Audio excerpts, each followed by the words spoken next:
It is senior night at Forest Hills, the last opportunity for a very talented group of senior players to play before the hometown fans here at Sidman. And they will be playing in perhaps the biggest game of the year. Hello again, everyone. I'm Bill Brown. Welcome to the WJAC-TV High School Football Game of the Week. And this week we have a terrific game. At the beginning of the season, the schedule makers did not schedule this as the Laurel Highlands Conference Championship game. It just worked out that way. But the schedule makers got very lucky indeed, because this will indeed be the first time in 5 years that two teams will play for the Laurel Highlands Conference Championship. 8-0 Forest Hills, the champions of Section 1, against 7-1 Bishop McCort, champions of Section 2. My broadcast partner, as always, joining me tonight, former Denver Bronco and Notre Dame star, and I might also add former Bishop McCort star, but I don't think you're going to let that enter into the game tonight, Mr. Pete Taranko. Pete? I got neutral. Good to be here. I'll tell you that it's like a Super Bowl of Laurel Highlands. That's exactly what it is. And I think we've got two great teams, two great winning traditions. Kids and coaches, they respect each other, and it's just a wonderful thing to see this type of a football game. Well, besides the Laurel Highlands Conference Championship being played here tonight, there's also playoff implications in Districts 5, 6. Both of these teams would like to come out on top, go in as the top seed in their respective classes. Forest Hills already has Class AA wrapped up as the top seed, but a win tonight by Bishop McCort would lift them past Winburn into the top seed in Class A. Now, what does Bishop McCort have to do to win this game tonight, Pete? Well, what I see is they have to watch the turnovers, control the turnovers. They have to cause the turnovers on defense and not have turnovers on offense. Second thing they have to look about, they have the ground game. They have to limit Forest Hills' ground game. They have a great running attack. Justin Byers, they have to stop him. The third thing, balanced offense. They've been winning with balanced offense. They've run the ball and they throw the ball well. They have to maintain that balanced offense. And their kicking game is the thing might be the key to it, because they have a great kicker, Justin Gallant. He's been there 4 years. He has all kind of records for kicking, career records at McCort. That may come down to the kicking game.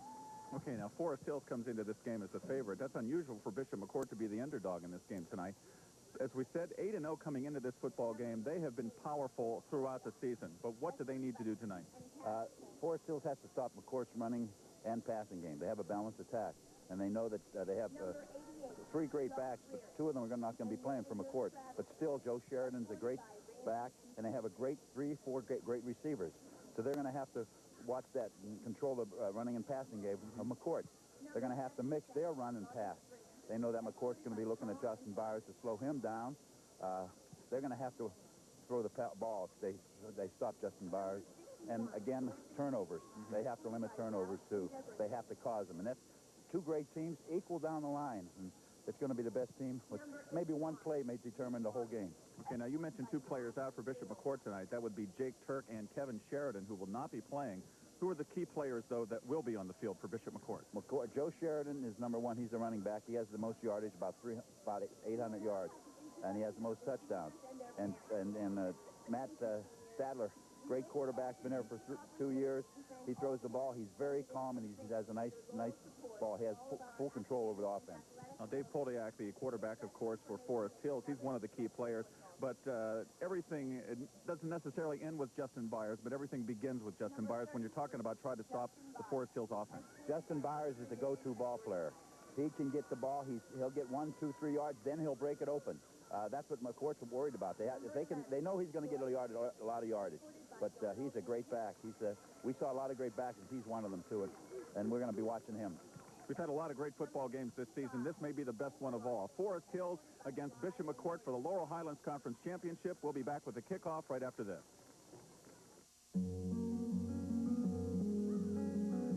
Only one.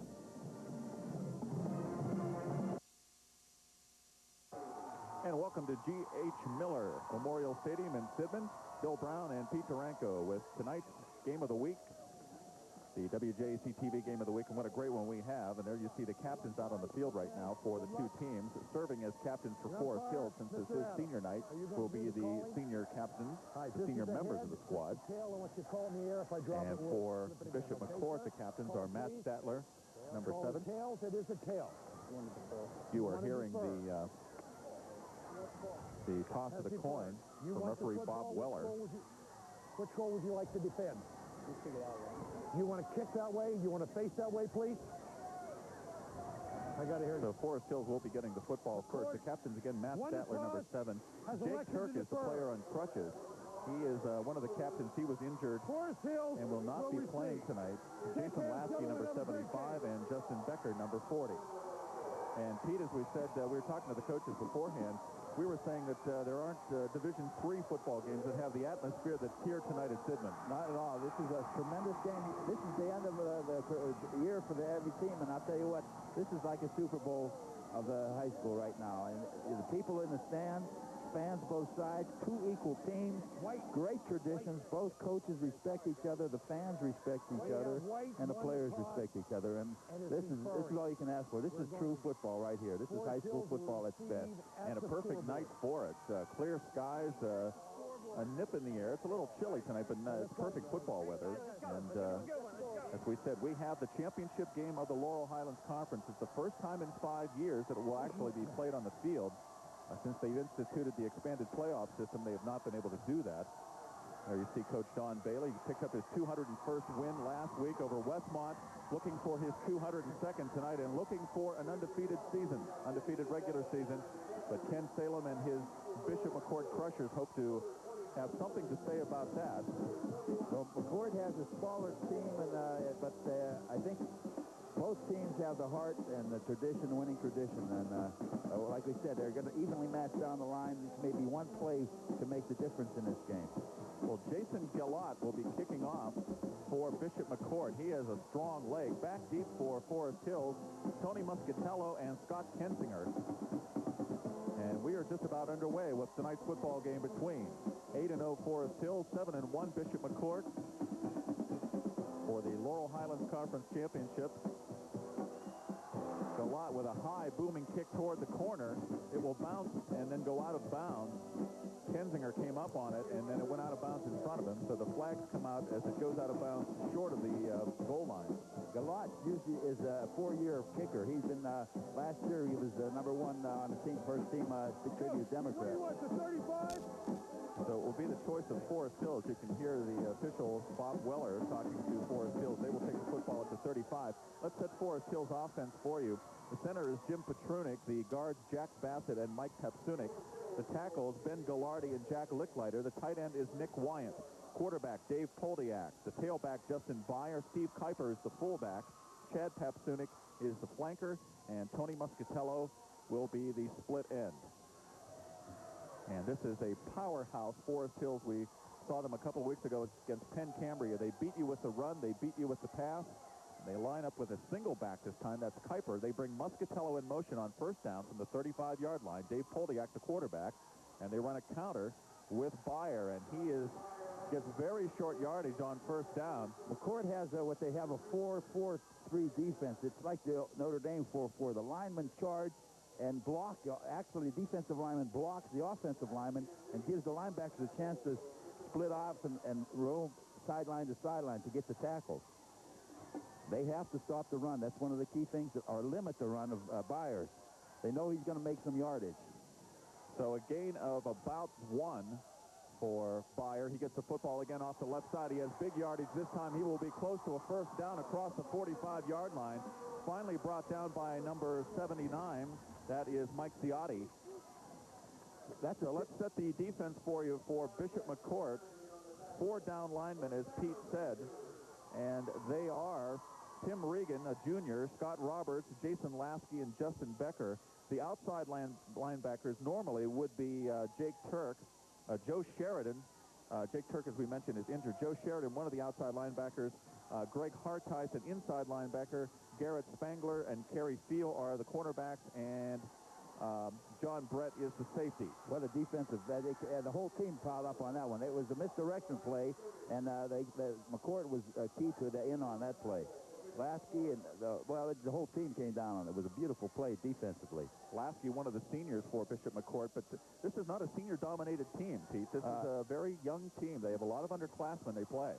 Kenny's excited about it. Ken Salem is excited about it because he started last year with only two starters, and he played most of his sophomores and juniors last year. Now he's doing the same thing. There's a lot of sophomores and juniors in this lineup, too. So Dave Poldiak, the junior quarterback, has him out 2nd and 11, firing a slant-in pattern to Muscatello, thrown behind him, and it falls incomplete on the coverage for Bishop McCort Garrett Spangler. So it'll bring up a 3rd down and 11. McCourt's 3 deep are great. They're hitters. They love to hit.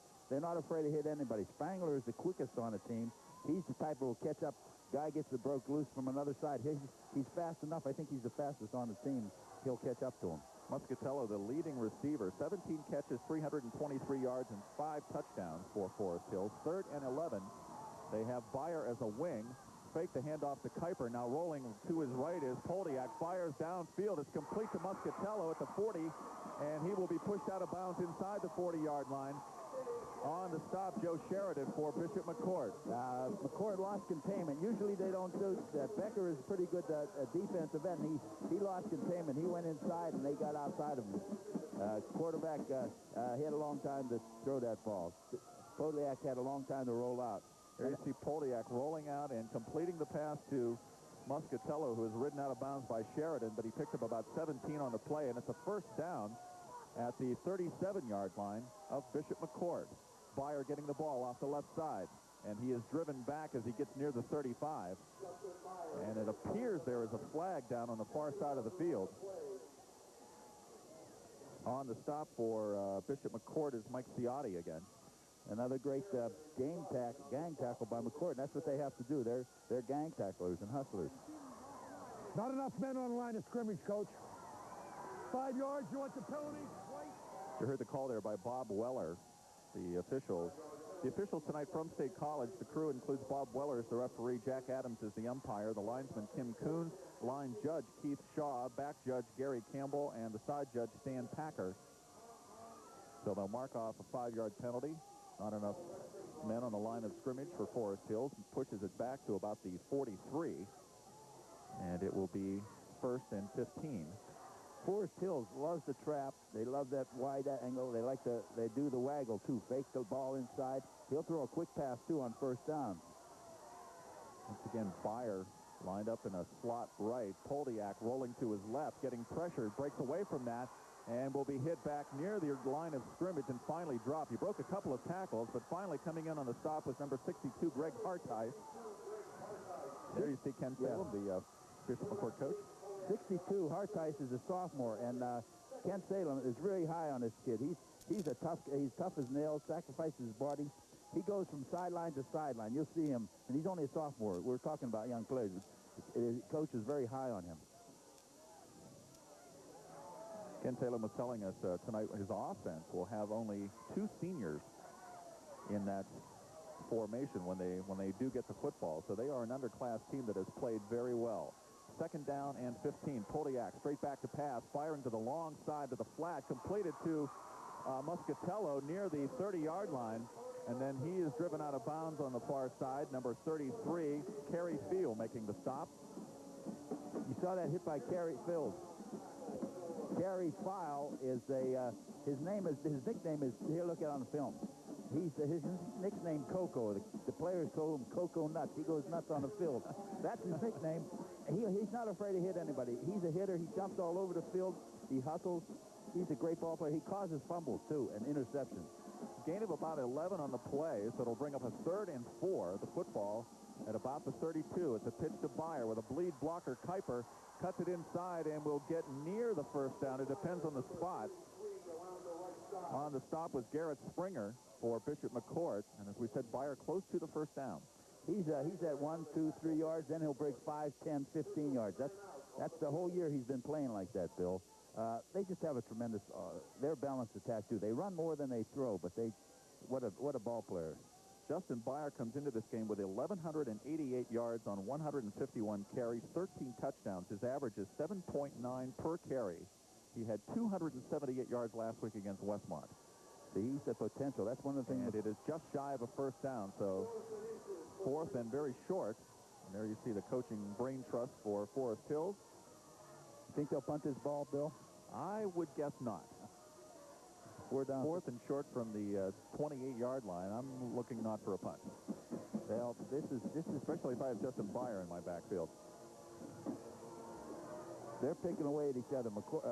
Forest Hills is just trying different plays. That's what he does the first quarter, see what's going to be working. He's testing his offensive alignment to see what can work for the second and third quarter.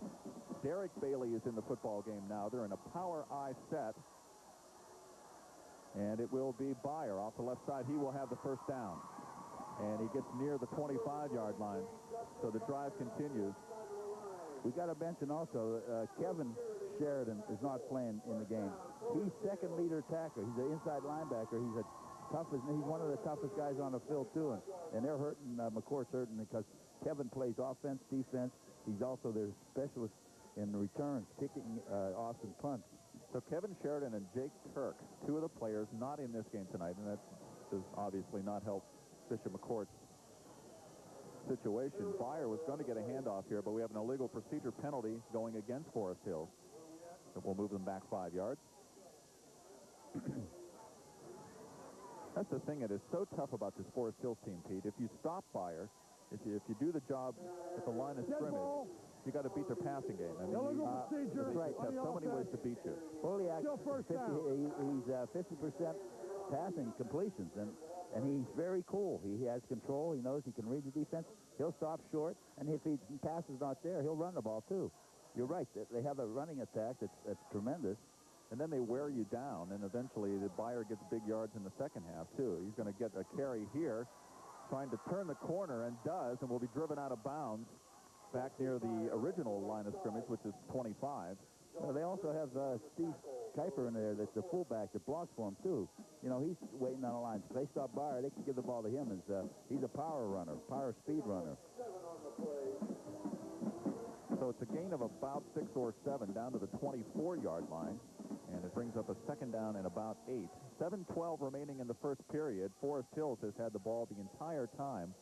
Took the opening kickoff from their own 35-yard line after the kick went out of bounds, and they've been driving since. Ball control. They don't want McCort to get the ball offensively because of their balanced attack. Double wing this time. Fake to Kuiper. Now Poliak just keeping the football rolling to the left. Has a blocker in front of him, turns the corner, has the first down, and is finally brought down from behind. And another first down for Forest Hills. And it looked like Joe Sheridan, one of the players on the far side, making the stop.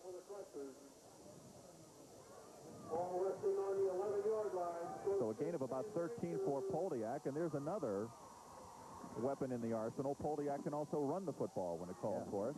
He's a good option quarterback. Like I said, he'll fake if it's a waggle. If not, the pass isn't there, he'll run it, or he'll give it to Byer. First and 10 from about the 11-yard line. Papsunik as a flanker right. Byer with blockers in front, again trying to turn the corner, does, and he will be driven out of bounds inside the 5-yard line. He just spreads it out. See, you can see that he's a power speed runner. He'll turn it on, or he'll keep it low and just knock people down. That's what Coach Bailey wanted to do, spread it out. Look here.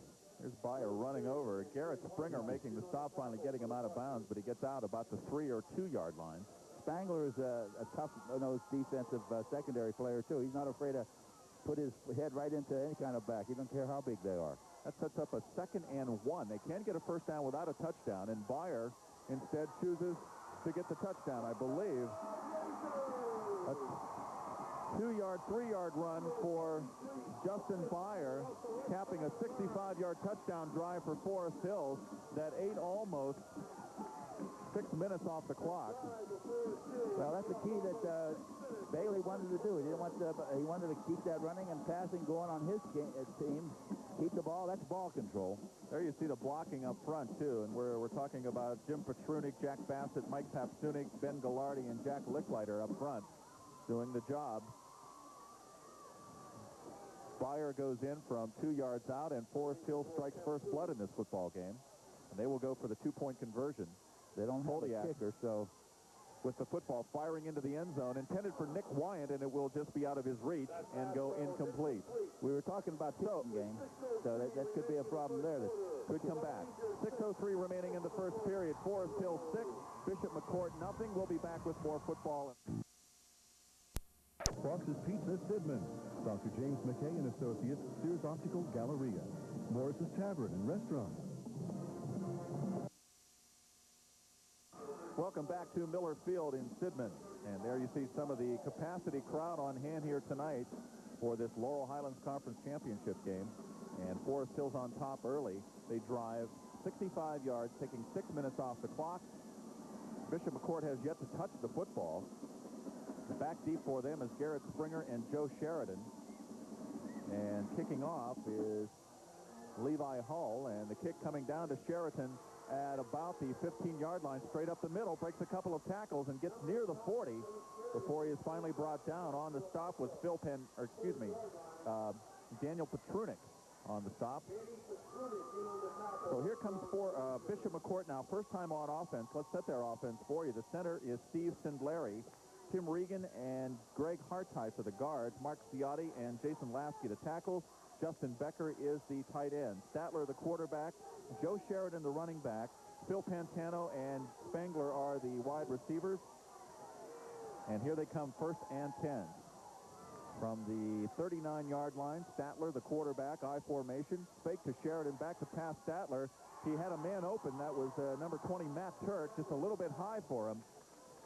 And it goes incomplete. Matt's the brother of Jake Turk, and he's a sophomore, but he's an up-and-comer. That's what Kenny said. He's developing, and he's been developing all year.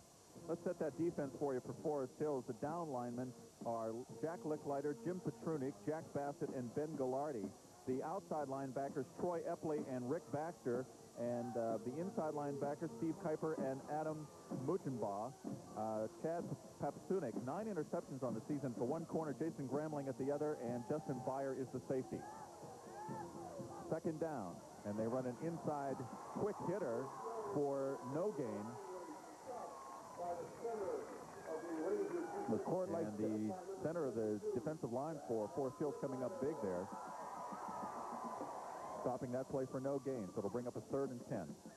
That was a play-action pass that Kenny likes to do. He ran through the first time, and he spread everybody out like it was going to be another pass, and he comes up the middle on the trap. They like the trap. They got to get the momentum down and their confidence back down here. 3rd and 10, a big down here for Bishop McCort from the 39-yard line. Split backfield this time. They bring a man in motion. Long count. Statler back to pass. Getting a rush, fires downfield, and the pass is completed and knocked out of bounds is 89, and that is Matt Crum making the catch. Papasunik on the hit. And he'll be shy of the first down, it appears. That had to get to like 49. Looks like it, but Matt Statler he's a cool ball player. He has a nice arm, and he's going to take his time, and he's not going to throw that ball unless something's there. And they've been open. He's just going to get his timing down. 4th down at about a yard, and coming into the football game is Jason Galad. And he will be punting the football away. We've heard about his leg. He's a very good punter. Kensinger back deep along with Muscatello, and Galad trying to angle it away from them. It'll take a side bounce and be down at about the 24-yard line. So Forest Hills will put it in play, 1st and 10. Well, this isn't the way Kenny wanted to start it, 3 and out, but he's just taking his time because he does have a situation with 2 of his key players that changes the whole atmosphere of their offense and their defense, too. But I think what might happen is that the other players are going to rally around this situation and know that they have to play 110%. Everybody's going to have to play 110%, and that'll make them concentrate a little bit better. Forest Hills, 1st and 10 from their 24-yard line. Muscatello split right, and Poldiak rolling right. Looking downfield with plenty of time. Firing deep downfield to a wide-open Muscatello. He has to catch it to 35, down the sideline, and he will be dragged out of bounds at the 5-yard line. 71 yards on the completion to Muscatello from Dave Poldiak. Ran into the middle of the field, cut it back outside. Poldiak with a beautiful strike. This is what we're talking about. He doesn't have to. Look at here. Let's look at here. What an arm. He has a strong arm. They have that potential. They don't, if they stop Byers, and they haven't stopped Byers, but they threw that pass on a 1st down, and McCort wasn't ready for it. The ball at the 9-yard line, 67-yard completion from Poldiak to Muscatello. And Forest Hills wants to take a timeout here after that big play. That's the type of play to brace your back. I mean, it's that quick. It was just the one play, and they just lost the focus. I think McCord lost focus for a second. Well, you have to concern yourself so much with their running game with Byer. Oh, definitely. And you leave your deep coverage people in one-on-one situations or in zones, and this team is just so talented, so many weapons. Well, they have the confidence. You know, they're rolling too. But he has a nice offensive alignment. He has a strategy. I know he has a strategy. Don's an old pro. He knows what's going on. 25 years, and he just has a place that he knows what's going to work. Like you said, his passing game is there, but he never has to use it because of Byers is running. They make a lot of yardage running. McCort, on the other hand, has to keep focused, not just play their game, because they have a good defense too. Bishop McCort, as we said, coming into this football game with a 7-1 record. Their only loss was to Central Cambria earlier in the season. And as we also mentioned in the opening, they are looking, if they could pull off a victory here tonight, they would vault past Winber. Even if Winber would win their football game, they would move past Winber as the top seed in Class A in District 5-6 as they head into the playoffs. So here comes Forest Hills, first and goal from the 9-yard line. Byer straight up the middle. Slides off a tackle and will be... No, he's not in. I don't see a signal from any of the officials. They're going to mark him down very close. That was a great trap play. That's what it is. Throw the ball, and Byer, they give it Byer. It was a beautiful trap play inside. And from the indication there from Dave Poldiak, it can't be too very far out. You see Byer, just his power, and finally dragged down from behind there by Joe Sheridan. Well, you can see the confidence in Dave Poldiak. He just knows how to handle the offense. As we said, he's only a junior. He has played very well this season. Poldiak keeping the football and going in for the touchdown. Poldiak scores from 1 yard out to make it a 12-0 Forest Hills lead. And I would assume they will go for the two-point conversion here again. Yeah, they have to. I don't think they have a kicker, and they need to get the 2 points anyway because they know McCort can kick extra points pretty good. They have a pretty good field goal kicker and extra point kicker. 76 yards in 3 plays. It makes a difference when you have a great running back and a quarterback is smooth. He's been that way all year. McCort has a safe situation, but they have to get the engines going. They're not started up yet. So here they go for the two-point conversion now. They send Byer in motion and throw back over to Wyant. The pass was a little strong. Wyant makes a nice catch, though, for the two-point conversion. And Forest Hills just that quickly. 2 possessions, 2 touchdowns, and they are on top 14-0. 3:54 remaining in the first period. Well, stranger than things happen. Momentum's on Forest Hills' side, and they have the team that can do it. McCort didn't want this to happen. They didn't want them to score right away because they know that they have the advantage. Looking at everything, Forest Hills has the advantage to win this game. But McCort still is I believe they're gutters, but they are a good team, and they're going to come back. That's how I feel. 65-yard drive on the first series. A drive that took 6 minutes off the clock, and it was Byer scoring from a couple of yards out. Then they hit the big play, 67-yard completion from Poldiak to Tony Muscatello. And 2 plays later, Poldiak takes it in himself for the 1-yard touchdown. And just that quickly, it is 14-0. Well, see, they're keeping McCort off balance. We know that Forest Hill, we saw them play last time, 2 weeks ago, and they have a great team. And they have a great winning tradition here in Spirit. And they just want to stick together because they were worried about McCort, too. McCort has to come up and get themselves together. Let's see if they can make a difference on this possession. Levi Hull with the kick taken at the 15 by Garrett Spangler. Straight up the middle and makes pretty good yardage. He's out to the 30, near the 40-yard line, just shy of the 40. So McCort will have good field position to start this drive. That's one thing about McCort, their kicking game. Spangler is, like I said, the quickest guy on the team. He's tough as nails on defense, and they're having him on offense. He wants to get that ball, and they're all excited about it. This is the exact same spot that McCort started their first drive. So here they come, 1st and 10 from the 39, I formation. Joe Sheridan is the tailback. Bring a man in motion. And it will be the fullback getting the carry, and that is Turk, and he will get ahead for a couple of yards, spinning out of a tackle. Kenny Salem has to establish the running game here because they have a strong running game, and their offensive passing goes with the running game. If Forest Hills is just watching for pass, they're just going to tee off and rush the quarterback. McCort has to have that running attack coming. Gain of about 3 on the play. That was Matt Turk, and it's a wing right now. Second down. Rolling left is Statler, firing out, and the ball was tipped and falls incomplete. I don't know whether it was Nick Wyant who got a hand on it, but it goes incomplete after being tipped. Big play by Wyant because that was open. These plays are open. You can see that they're open, and McCourt's going to collect us one of those things. But Forest Hills is playing heads-up football. So third down, about 7 for Bishop McCort.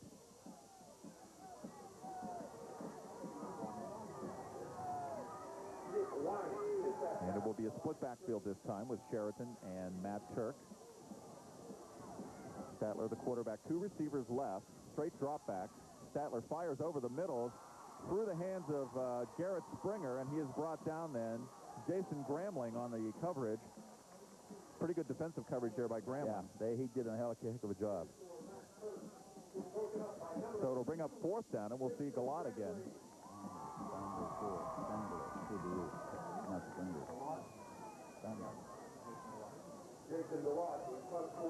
Galat has a strong foot. He has most of the records at McCort.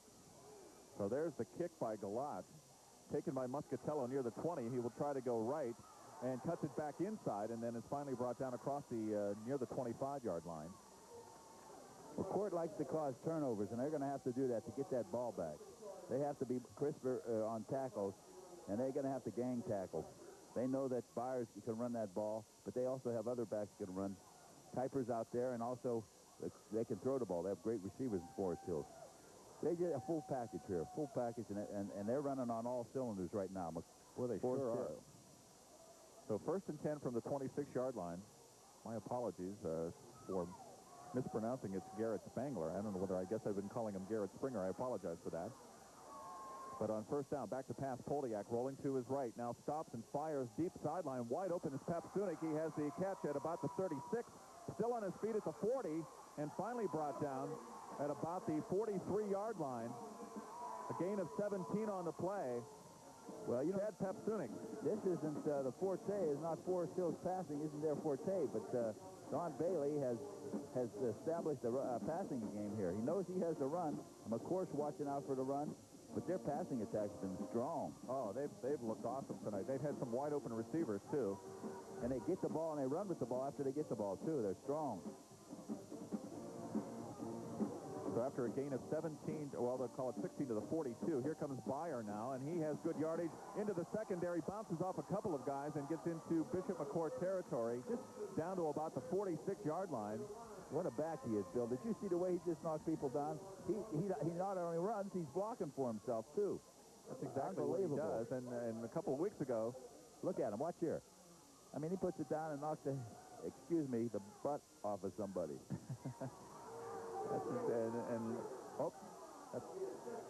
We're going to see a penalty now coming in against Forest Hills. I did not see the flag. I didn't either. But we saw him 2 weeks ago here against Penn Cambria. He had an 85-yard touchdown in that game, showing his speed as well as his power.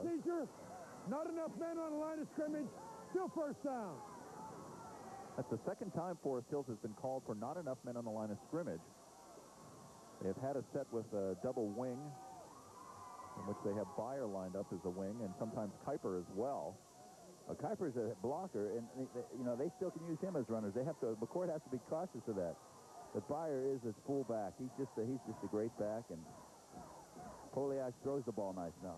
So 1st and 15 after that gain is nullified. The pass intended for Papsunik is high, and that's really the first pass that Poldiak has missed. He just has a lot of confidence. You can see Poldiak is just smooth quarterback. Got a lot on the ball. Now McCort has to go rallying. They have a good secondary. The line is tough. Kenny doesn't blitz too much. He can make sure the linebackers come in, but because he watches out for the run. But they got to get some pass rushing in there. 2nd and 15. The football resting at the 37-yard line. Two receivers right. That's Papsunik and Muscatello. And the handoff will go to Byer off the left side. He's across the 30 or the 40 and near the 45-yard line before he's brought down. He just chews up the yardage, Bill. On the stop was Rick Stefik and Regan as well. You know, Bill, all these guys, both sides, they are very dedicated players. Every one of them lifts weights. They're very conscious. They believe in the programs of the school, and you can just see the intensity each one of them play with, each offense and defense on both sides. Third down, almost 8 yards to go. Now they bring Muscatello in motion. Poldiak firing, slant-in pattern to Wyant. He steps out of a tackle and loses the football. Joe Sheridan trying to grab it, and he'll get it at the 35-yard line. Wyant made a nice catch, stepped away from a tackler, and then as he was going down, just lost control of the football, and Sheridan recovers the fumble, although he had to scramble for it. Here's the replay for you. That's one of the keys. Let's see who made the fumble, because the secondary loves to make fumbles. And it was just stripped out of it with Spangler. They go after the ball. That's one of their fortes, is they make turnovers. So McCort with their first break of the night, 1st and 10 from their 35-yard line. Matt Statler, the quarterback, split backfield. Pantano goes in motion now. Statler, pump fake, firing now out in the flat to Spangler, and he is brought down by Epley right away after a gain of about 2. They're trying to get Spangler loose because he gets that ball. He runs with the ball. He's great grabs great hands. Once he gets that ball, he can break tackles and get loose. He has so much speed. I was reading the newspaper story that said Ken Salem saying that he wanted to establish the pass to help set up the run. So far, they've had some passing opportunities. They just haven't been able to connect on them. Yeah, the people were open. They just dropped the ball, or it was tipped. Gain of about 3 on the play. It'll be 2nd and 7. I formation. Now they bring Crum in motion. And a couple of players jumping over the line, and we'll see if they were drawn or whether they just encroached. Well, you can 21. I'm sorry, Pete. That's all right. Statler is very cool. He's been around. He likes to maintain that ball. He can read the defenses, and he's very cool. Encroachment on the defense. Still 2nd down. Here's a call from Bob Weller. Statler got 5 easy yards right there. So instead of 2nd and 7, it's now 2nd and 2. Pantano is split to the left. Again, they bring Crum in motion. And the handoff goes to Sheridan. And Sheridan is stood up at the line of scrimmage. He'll be shy of the 1st down. They're keying on Sheridan, and they don't have... he's going to break one loose, but Forrest Hills is doing a job on him. Steve Kuiper and Jack Bassett on the tackle, and finally the first period, it was a long first period, comes to an end, and it was all Forrest Hills in the first period. 2 touchdowns, and they lead this football game 14-0. Pete and I will be back with second period action in a Minivan store. And by Jeep, there's only one.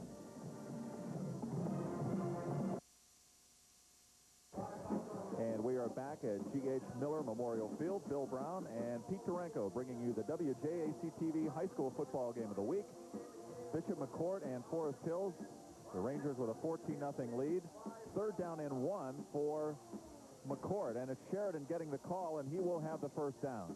They've been trying to do that all day with Sheridan, but the passing game, like you said, Kenny is going to start to try to do the passing game to open up the running game.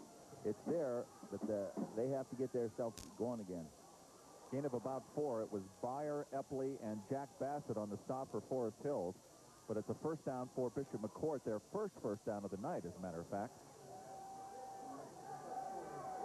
The football just shy of midfield. McCort has a combination of multiple formations. We were seeing them 3 wides, and they like to look like they're going to run and they're going to pass the ball. So 1st down, Statler. Now they send Sheridan in motion, leaving Turk as the lone setback, and we have whistles coming in, and Don Bailey talking to the official. Delay a game. He's only been doing it the whole damn game, Coach. I think that that was meant for Don Bailey. I'm not sure. I think Don's saying that the or the quarterback is robbing his head and causing the defense to go offside. But the referee said that he's doing it the whole game, so the defense, they call that play if the quarterback comes out once in a while and does it, when it's a long count. But if he does it the whole game, they're not going to call it on offense. So 1st and 15 now with the football just shy of the 45. Split backfield. Statler, short drop, firing the slant in. It's intercepted by Kuiper down the sideline, and it's a foot race to try to beat Matt Statler. And he steps away from Statler, but Statler gets him inside the 5-yard line. The pass was batted at the line of scrimmage to Steve Kuiper, who returns it from about the 45-yard line all the way down to the 5.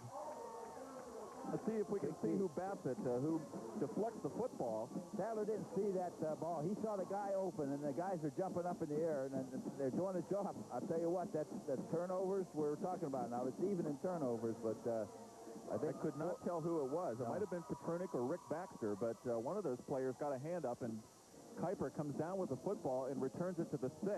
And let's talk about the hustle of the quarterback getting the ball. Yeah, Matt Statler getting back there to stop Kuiper. They want to win this ball game. He went after him with everything he had. 1st and goal from the 6. Here comes Byer with Kuiper in front, lead block, but a good job by the ball by Forrest Hills. The referee saying the football was down. His knee was down. His knee was down. Well, this is tough for McCort to give the ball up. It's tough enough as what they're going into right now, but Forrest Hills is running on all 6 cylinders. McCort has to get their engine started. I thought they had it going. It looked like the pass was open, but what happens is they blocked it, and that's the difference in this game. Jason Lasky on that last stop for no gain. 2nd and goal from the 6. Byer in a deep set this time and takes it with Kuiper in front, and he has a convoy. He goes in for the touchdown from 6 yards out. It's hard stopping him, Bill. It sure is. Yes, when they go wide, they stop him up the middle, then Wyant and Kuiper in front to block for him, and he just goes in from 6 yards out. And you're right, he's a load. He's a super athlete, and he looks like he's not running fast either, and he's powerful. They'll stop him up the middle, and he's just like picking 3, 4, 5 yards. He's been doing that all year. We saw him, and then he comes back and he breaks one. So here comes the point after now. Levi Hull on to try the kick. It is no good. And that's about the only thing that hasn't gone right for Forest Hills here tonight. That leaves the football score, Forest Hills 20, and Bishop McCort nothing. There you see Don Bailey talking to his kicker, Levi Hull. He also does the kickoff. So Forest Hills converting the turnover. 40-yard return by Steve Kuiper sets up Justin Byer for the 6-yard touchdown and makes it a 20-0 lead.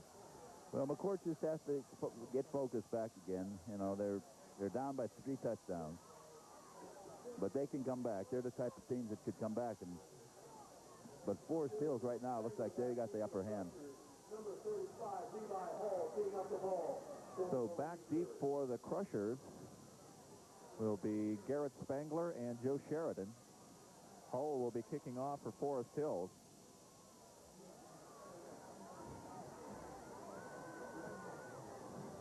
As we said, Forest Hills trying to complete the undefeated season and take that momentum into the first round of the AA playoffs that begin next week.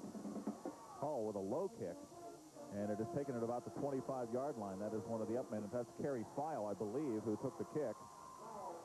And he will take it back across the 30 to about the 33 or 34-yard line is where they will mark it. 1st and 10 for McCort. What's unbelievable is that both teams has a lot of sophomores and juniors playing, and underclassmen playing, and they're building for next year. Yeah. And they're doing a great job this year. Yeah, I know. But it's nice to see. I don't care what to say. It's good, hard-nosed football, clean football. They both respect each other. McCort has to get back and get their engines on all 4 cylinders or all 6 cylinders. So Matt Statler brings them out. Pantano comes in motion.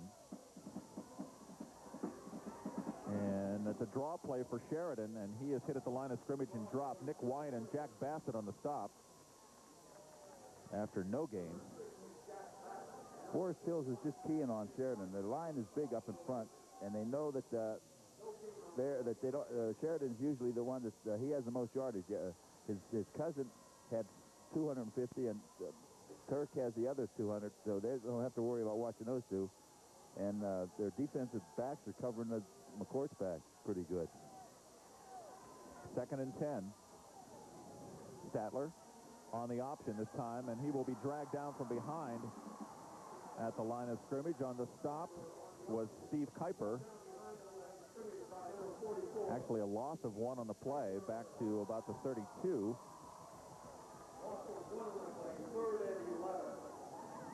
Forest Hills is playing a super game right now, Bill. They have everything clicking for them. They look so confident. Well, this is a confident team. When we saw them against Penn Cambria, and Penn Cambria put some scores on the board, and you would have thought that scared them, but that slowed them down. But they, you know, the other thing, they just rallied. They're a second-half team, but this half they got to look like they're they got started early. 2 receivers to the right, and we have flags coming in before the play starts. Well, my thinking is, Bill, I think that they know Penn Cambria game. They thought Penn Cambria was a pretty good team, but not as good as McCort, so they weren't as up. It's just like when Army played Notre Dame. I mean, Army was tough, but not as tough. Here's the same situation. Ball, delay game on the offense, still 3rd down. And now Penn Cambria played a great game. Now Forest Hills knows that McCort is tough game, so they're heads-up games, and they're just right on. They started from the kickoff that's been playing, and they haven't stopped with the momentum. Another delay of game penalty against Bishop McCort, making it 3rd down and 16.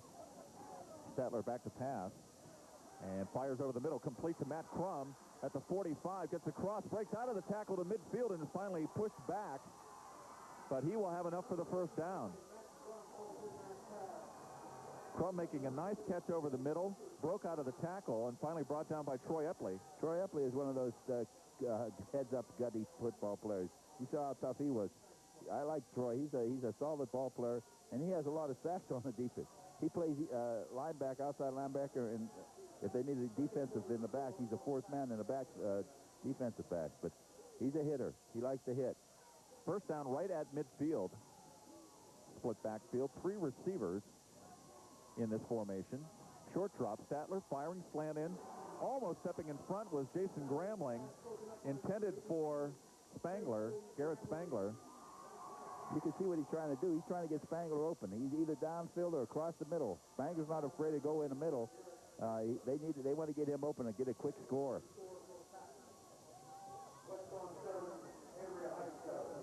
And we're hearing a score which you will know the outcome of, but also plays well into the District 6 AA implications. Westmont and Cambria Heights tied 7-7. The winner of that game will be in the playoffs. The loser possibly out. If it's Westmont, it will definitely be out. Short drop, fired, completed to Spangler. A nice catch coming up is Gramling to make the tackle on him. It's a gain of about 8 or 9. You can see the way the defensive backs for Forest Hill are dropped back deep because they know that McCort wants to throw that ball. Now's the time they got to come back and get that running game going. And McCort was great. Their whole season was good because they had the running game with 3 backs to give the ball to. Not making excuses, but it is a key to this operation right now. Most definitely is. When you lose 2 of your 3 backs going into the biggest game of the year, that's a tough situation. Joe Sheridan off the left side. He is through into the secondary, and he will have enough for the 1st down. Inside the 40 to about the 37-yard line. So Bishop McCort putting some 1st downs together here, moving the sticks. 7:03 remaining in the 2nd period. McCort is a trap team like Forest Hills, too. They have that counter trap. They also have a trap option. And they like to veer in at the off tackle, too. Split backfield, Matt Turk and Joe Sheridan. Statler, short drop, fires out in the flat to Phil Pantano, and he will try to work his way around Papsunik and gets down the sideline and is finally pushed out of bounds. And will be close to another 1st down, depending on where they mark it. There you see the McCort cheerleaders. Looks like a 1st down. So the Crushers on the move here. Well, we saw in the paper what Kenny said. There's 2 teams that are exactly alike, but they're going to have 2 different varieties of calling plays. Bailey is doing a lot of running with the combination of passing. Right now, McCourt's doing more passing than running. That's probably not a bad time out here Don Bailey's taking here to try to get Matt Statler out of his rhythm. At any rate, 6:43 remaining in the second period. It is Forest Hills 20, Bishop McCort nothing, and we'll be back with Pizza Sidman. Dr. James McKay and Associates, Sears Optical Galleria. Morris's Tavern and Restaurant.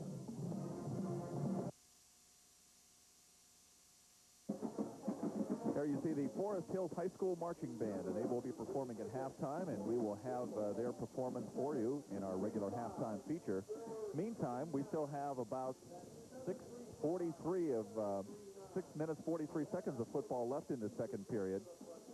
Bishop McCort on its move. The football at the 27-yard line, 1st and 10. And the Crushers with a drive now. Statler, the quarterback. They bring Pantano in motion. And Forest Hills getting a little anxious there on the long count, and some flags come in. Statler is being real cool on the offense. He's very good at this situation. He knows what he wants to do. He gets that. He has a long count, and he's just putting Forest Hills on edge. So there's a quick 5 yards as they pick up on the offside against Still first down. Forest Hills. Well, what that does, Bill, is our defensive linemen can't charge in. They have to, because they don't know when it's going off. He wants to get them off their rhythm, and it's a good play by him. So 1st and 5 now for McCort. Matt Crum comes in motion this time. I formation. Sheridan with the football. Makes a nice move inside, but he's dropped after a short gain. And he will be close to the 20-yard line. You can see how frustrated Sheridan is. He wants to get, he knows he's one step away from breaking something. He has to do that. That's important for him to do. Sheridan coming into this football game as McCourt's leading rusher. 784 yards coming into this game. 12 touchdowns. 6.8 yards per carry average. He hasn't been doing that this game so far, but give him time. 2nd and 5, firing out. To pass is complete on the far side of Pantano, and Pantano, working against Papstunik, is driven out of bounds near the 10. But it should be another, and is another first down for Bishop McCort. McCort has 4 great receivers, and that was the key to their whole year. Let's look here. Look how he tries to make the move, but good defensive play. We said working against Chad Papstunik has 9 interceptions in this season. Coach Don Bailey believes that is a Laurel Highlands Conference record for interceptions in one season. He's one of their better defensive backs. Statler, play action fake, firing over the middle. He had a wide open Sheridan, but the pressure was just too great. Not able to get the football away. And in on the giving him the pressure was Jack Licklider.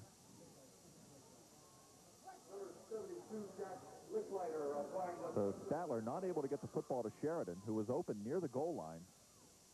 And that'll bring up 2nd and 10. They like to do that quick 3-step drop, quick pass, too.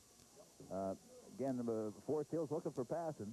And if they had the running attack, this would be the time they'd throw a run up the middle or a trap, quick trap or a lateral. Football outside the 10. They can conceivably get a first down without a touchdown. And they bring Turk in motion. And it's a inside, kind of a cross buck that time to Joe Sheridan. And he gets ahead inside the, well, near the 5-yard line. It'll be actually about the 6 or 7. And it will leave Bishop McCort with a 3rd down and about, yeah, let's make it the 8-yard line. 3rd down and about 8.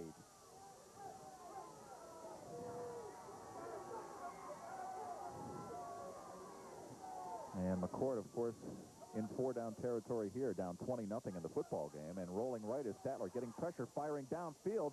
Garrett Spangler, the intended receiver. But again, he was getting heavy pressure.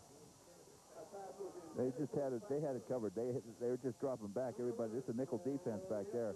They have 5 people in the backfield. It's hard to throw somebody to. That's the time you need to throw a screen or a option trap or something like that. Come up. So now we're going to see the kicker. This is Jason Galat, and we have heard about his leg. They're going to mark this at about the 15-yard line. So we're looking at about a 25-yard field goal attempt. Statler with the hold, and the kick is up high enough, and it is good. So Bishop McCort gets on the board with a field goal, 25-yard field goal from Jason Galat, and that makes it a 20-3 Forest Hills lead. But if you're Rangers coach Don Bailey, you got to be happy that you stopped them down deep. Definitely. They did what they had to do, but McCort, on the other side, they're looking at, hey, we were able to take the ball down the field. We got a lot of time yet. 3 points is 3 points, and it's important. Well, we score 3 touchdowns, we can win the game if we stop Forest Hills. But can they stop Forest Hills right now? It's going to be determined right now. Forest Hills is on the roll. We know that they're a good team. And McCort's just going to have to, again, refocus and stop like they did. They had the potential to win. This is a great game. Anything can happen. The score doesn't matter right now. Forest Hills had real easy time, but they performed well coming down the field all 3 times getting the ball. You saw Ken Salem pacing the sidelines there. He is hoping to get the football back, and he would like to just stop Forest Hills, as Pete said, just to make a defensive stand here and make the Rangers punt the football away. Galat with a high kick coming down toward Kensinger at about the 10. He will start up the middle. He's got a lane, but it closes quickly, and Joe Sheridan will bring him down near the 30-yard line. So they'll mark it at about the 31, and that's where Forest Hills will put it in play. 1st and 10, 5:06 remaining in the second period, and a 20-3 Forest Hills lead. Don Bailey likes this because he likes the ball control. If he controls that ball, McCort doesn't get the ball and he doesn't have a chance to throw a pass. That's what he's worried about, because he knows there's a potent offense, even with the passing. Well, we saw one drive. Their first drive lasted 6 minutes. Talk about ball control. And then their next drive, they hit a 67-yard pass play and go in about a minute and a half. So here comes Byer on 1st down, bounces off a tackle, and is finally wrestled down. Joe Sheridan, one of the players on the stop, along with Greg Hartice. That's what McCort has to do. They have to gang tackle. That's the thing, because they know that Byer can break loose. And he'll come by 3-4 yards. They'll stop him, and all of a sudden he's going to get a 15, 20-yard run. That's the problem. He is so strong, and he can break out of those tackles. And as Pete said, first thing you know, he has 20 yards. And then if they stop him, they'll throw the ball. Gain of about 1. Poldiak rolling right. Throws the ball. There he goes, throwing the ball. Firing deep downfield. Muscatella. This time it's double coverage, and will go incomplete. Spangler and Sheridan on the coverage, and File coming over there as well. Poldiak still nearly got it in there. That was a nice pass. It's good, nice arm. Look how far he threw that ball. That's 40, 50 yards arm. And it didn't, no effort at all. Both quarterbacks, if you watch them, Bill, they're just cool. They look like they're senior veterans. I mean, they look like college ball players, senior college ball players. And they both have control on offense. They know what's going on. And if something, look, he just called a timeout. There's a problem. This is a well-coached team. Both of them are well-coached teams. And there is the coach who just picked up his 200th victory a couple of weeks ago, Don Bailey. Has been in this program for, as we said, 25 years. We mentioned 2 weeks ago that Bailey's son Derek here for his 200th victory. His other son Brandon played on the team that got the 100th. And what we didn't mention was that with Dave Poldiak quarterbacking the team that has won the 200th game, it was James Poldiak, Dave's older brother, who was the quarterback in 1988 for the team that won the 100th game. What a coincidence. I didn't know that. And started 3.5 years at Slippery Rock, and still holds the record for most passing yardage at Slippery Rock. So there's another connection to the team that won 100. I'm impressed. I think, were you on the internet or something? No. Actually, I'd like to take credit for that, but one Forest Hills fan came up and handed me a note mentioning that before the game. You shouldn't have mentioned that. You should have said you looked it up. I know, I you were living here. Anyway, triple receivers to the right this time. Poldiak rolling out. He's going to fire deep. No, he fires over the middle, and that is Papsunik at the 45, and he is finally wrestled down at the Bishop McCort 40-yard line. That's a delay pass. Everybody goes wide, long, and the 26-yard gain, Pete. That's a great play, because he delayed coming across. Papsunik delayed coming across. Everybody went back deep, going after think it's going to be a long pass, and he just comes inside. It was wide open. all the way down to the 40-yard line of Bishop McCort. 4:08 remaining in the second period. Papsunik and Muscatello split to the right. Bailey is calling a good game. He knows his plays, what he wants to get. It's Justin Byer still on his feet in the secondary, finally dragged down from behind at about the 25-yard line. There we go again. 2-3 yards, they stop him, and he gets 15, 20 yards. It's one thing to have this kind of balance if you're a college team. It's another thing to have this kind of balance as a high school team. And there's sophomores and juniors in the team, too. So yeah, exactly. Bailey, a lot of these kids will be back. Yeah, he knows what he's doing. And McCort has the same situation, too. First down from the 25-yard line. Polyak pitching to Byer. He has Kuiper in front, cuts it back inside. He's inside the 20 to 15. Still fighting on his feet near the 10 and finally brought down inside the 10-yard line. Well, look at that. That's we keep talking about him, but I can't emphasize. He's just a solid back. And McCort knew this, and they have to 2 and 3 tackles have to hit him. Look here. He's just solid. He's picking. He's watching where his blockers are. There he goes. Knocks somebody down. He did a block right there. Another block. Keeps his feet. 3 or 4 players had shots at him. Bob Schutte is finally the one who makes the stop.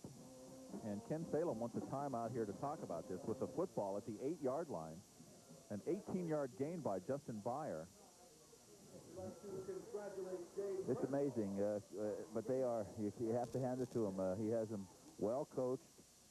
They were worried about McCort, and you could see they're playing a solid game. And again, they have ball control still. Yeah, they have not punted tonight. They've not had to. First and goal from the 8-yard line. And the handoff goes to Kuiper this time, and he is wrapped up right at the line of scrimmage. Jason Lasky, one of the players on the stop for Bishop McCort, and no gain on the play. Lasky is a good ball player. He's tough inside. He squats 500 pounds. Both sides teams lift weights. Kenny Salem is the big on weight, but he also has him going to a lot of coordinating exercises too. That actually is a loss in the play of about 1 back to the 9. 3 receivers. They have Wyant lined up now as a flanker, and Polyak rolling right. He's bringing the football down to run it, and gets around the corner and finally is brought down.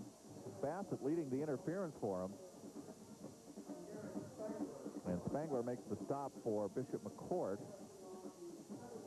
So it's a gain of about 2 for Polyak. And again, the great play. The defensive end strung that out real well. He did a nice job on that, Becker.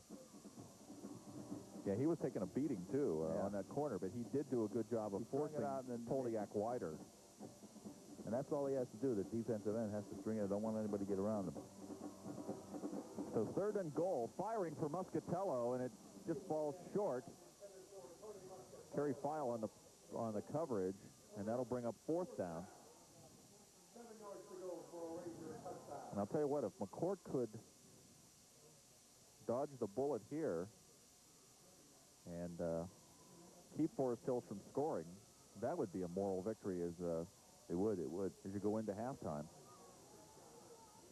Kenny has to regroup them at halftime, but we got time here. This is each play counts. You know, you have to. If you go back, every play is important. We talk about it, and it's a cliche, but especially in a game like this, and being down by 3 touchdowns. 4th and goal from the 7. Polyak firing for Wyant and going up in a jump ball, and Kerry File going up with Wyant and runs into the wire at the back of the end zone. Hope he's okay. That's Coconut. His nickname's Coco, and they say he goes nuts on the field. They call him Coconut, and he's tough, and he's not afraid of. He'd probably run in that goalpost. You wouldn't think anything of it. Well, he made a nice play there. The pass goes incomplete, and Bishop McCort will take over on downs. 1:57 remaining in the first half. As we said, Bishop McCort has to take a positive at least from that, keeping Forest Hills out of the end zone. They got to make lemonade out of lemons. Right now, they've been having a lot of lemons on the field because Forest Hills been has the job, doing the job. And they just got to stay focused. And got a lot of time yet. First and 10 from the 7. Sheridan off the right side. Gets into the secondary, down the sideline. Look out. It's a foot race now. He's at midfield to 40. Coming up from behind is Epley, and he will catch him finally at the 15-yard line. That was a great Joe Sheridan breaking big that time, all the way down to the 15. 78-yard run by Joe Sheridan. Well, there's a great play, but we know that he has that potential.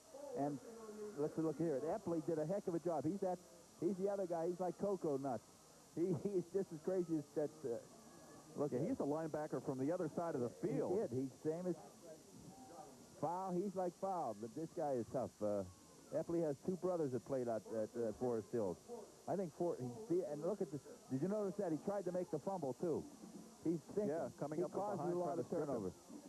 You know, there's little things that people don't really look at, and these are some of the stuff that makes it a great half-decent player, but great player. So 78-yard run, and on first down, good yardage for Matt Turk off the left side, and he's down near the 10.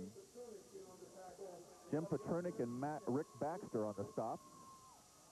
Turk, the brother of, we were talking about Jake Turk, who's hurt, but Kenny told me that he is coming. He's up and coming. Every game he's been improving. He's only a sophomore, and he's doing a fine job. They didn't expect to use him this much in the game, but he has to come through. And this is what McCort's going to have to do. They're going to have to come up, and a lot of people are going to have to step in to help out. I'll tell you what, Pete, if they would come up with a score here, we're looking at possibly a 14-point turn, because they make the stop down there on Forest Hills when it looks like they might take it in. Right. They stop them down here, and if they get a touchdown, they could be right back in this football game.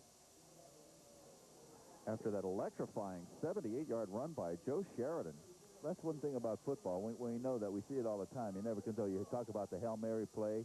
Teams could be down 30-0, and all of a sudden the other team just eases up and they start scoring. Second and a long 5. The football just outside the 5-yard line. And just a reminder, coming up at halftime, our regular feature, you will be hearing from both of the high school bands, Bishop McCort and Forest Hills.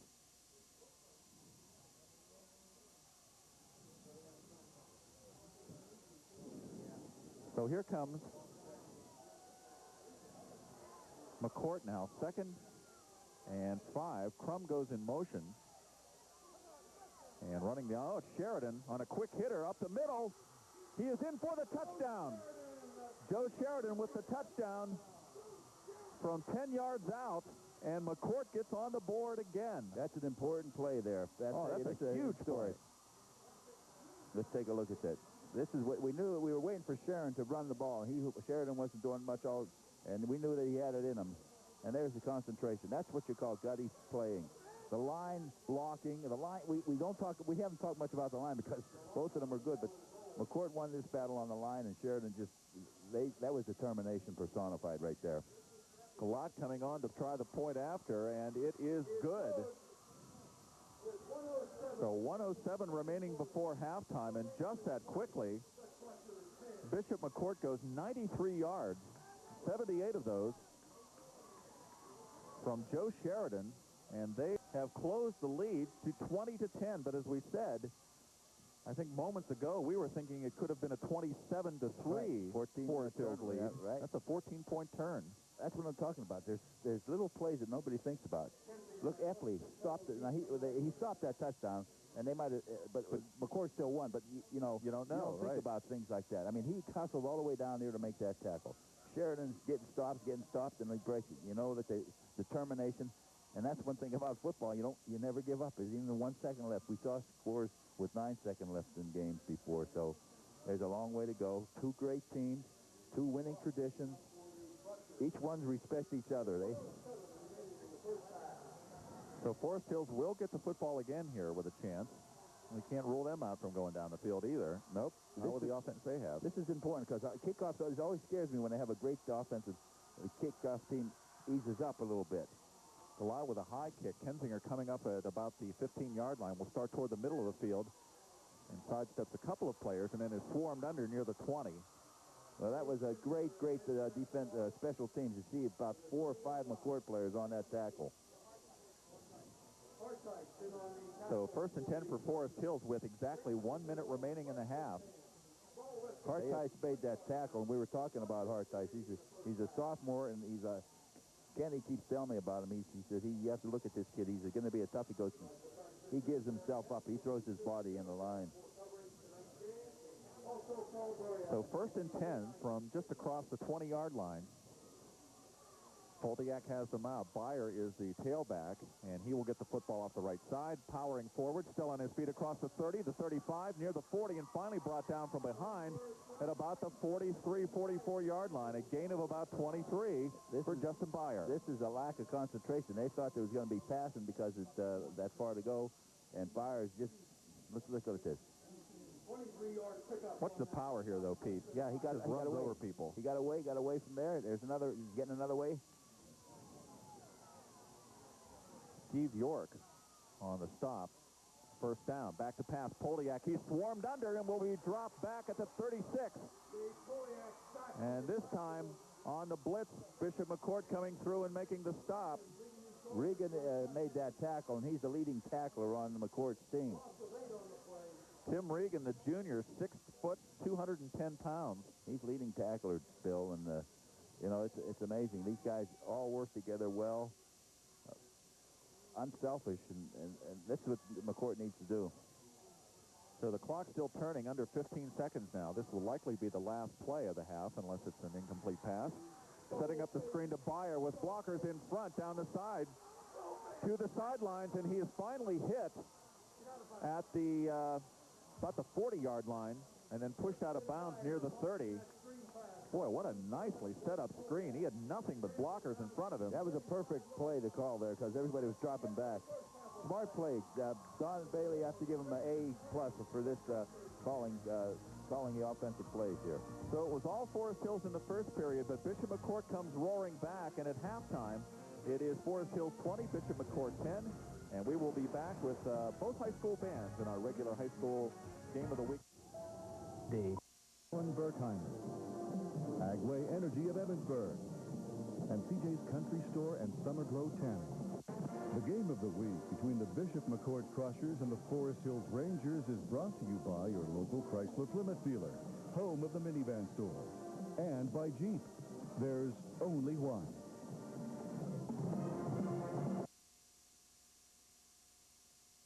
And we are back at halftime now, and you see the Bishop McCort High School Band forming on the field for their halftime performance. The McCort Band director is Sam Signorino, and the field director is Terry Shearer. And the performance they will be doing first is the theme from Magnificent Seven. For their first selection, the band will play for you Magnificent Seven, featuring Majorette Mary Beth Linda.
High School Marching Band, the Bishop McCort High School Marching Band under the direction of Sam Signorino.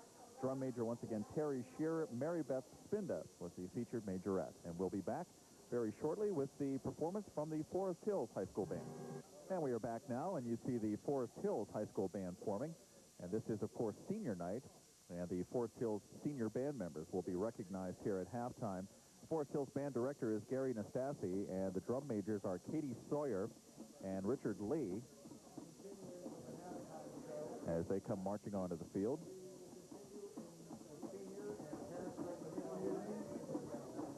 members of the high school marching band. And they will be recognizing, as we said, the senior band members here tonight for Forest Hills. This year's 1998 senior high school seniors for the marching band are as follows. Matt Adams, son of David and Mary Ann Adams of New Germany. Matt has been a member. They recognized the senior football players here earlier He's also a member at the beginning of the football game. Also the cheerleaders at the beginning of the game, and now the band members, the senior band members, performing for the last time here at home at Sidman, will be recognized. Robin Bacon, the daughter of Scott and Cindy Bacon of Mount Hope. She's been a member of the marching band for 4 years and captain this year. Robin's also been in the competition major squad for 6 years and is captain. Also a senior member of STAD and JCS.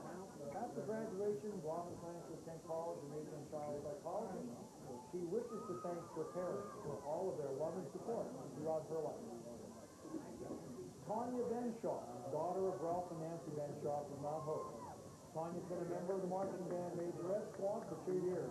She's also a member of the competition squad for 6 years. And so these are the senior band members, as we said, from Forest Hills High School, coming out and being recognized before the home crowd for their last appearance at Sidman. Pete and I will be back with second half action of tonight's football game, in which the Forest Hills Rangers lead Bishop McCort 20-10 in a moment. And by Jeep, there's only one. Welcome back to the WJAC-TV High School Football Game of the Week. Bill Brown and Pete Duranko bringing you tonight's game, which is turning into a pretty good one, Pete, I think, after Forest Hills jumped out to a 20-0 lead. Bishop McCort coming back with 10 unanswered points here late in the first half and made a game out of it now. Yes, it did. I think it was important for McCort to do this. Coming into the game, McCort was the one with balanced offense, passing and defense, but it turned out that Forest Hills had it this half. McCort was struggling all the way through the first half, but then that last couple of minutes of the second quarter made the difference, and I think that's important for them to get the momentum going. So recapping the scoring, Justin Byer with a 2-yard run in the first period. That capped a 65-yard drive that took about 6 minutes off the clock. Then Forest Hills turns around, hits a 67-yard completion from quarterback Dave Poldiak to wide receiver Tony Muscatello. That set up a 1-yard Dave Poldiak touchdown run. 76 yards in 3 plays, a 14-0 Forest Hills lead. Then Steve Kuiper intercepts Matt Statler early in the second period. Returns at 40 yards. That sets up Byer for his second touchdown of the night, 6-yard touchdown run, coming with 10:01 in the period. 20-0 Forest Hills. Then Bishop McCort drives down, gets a 20-yard field goal from Jason Galat.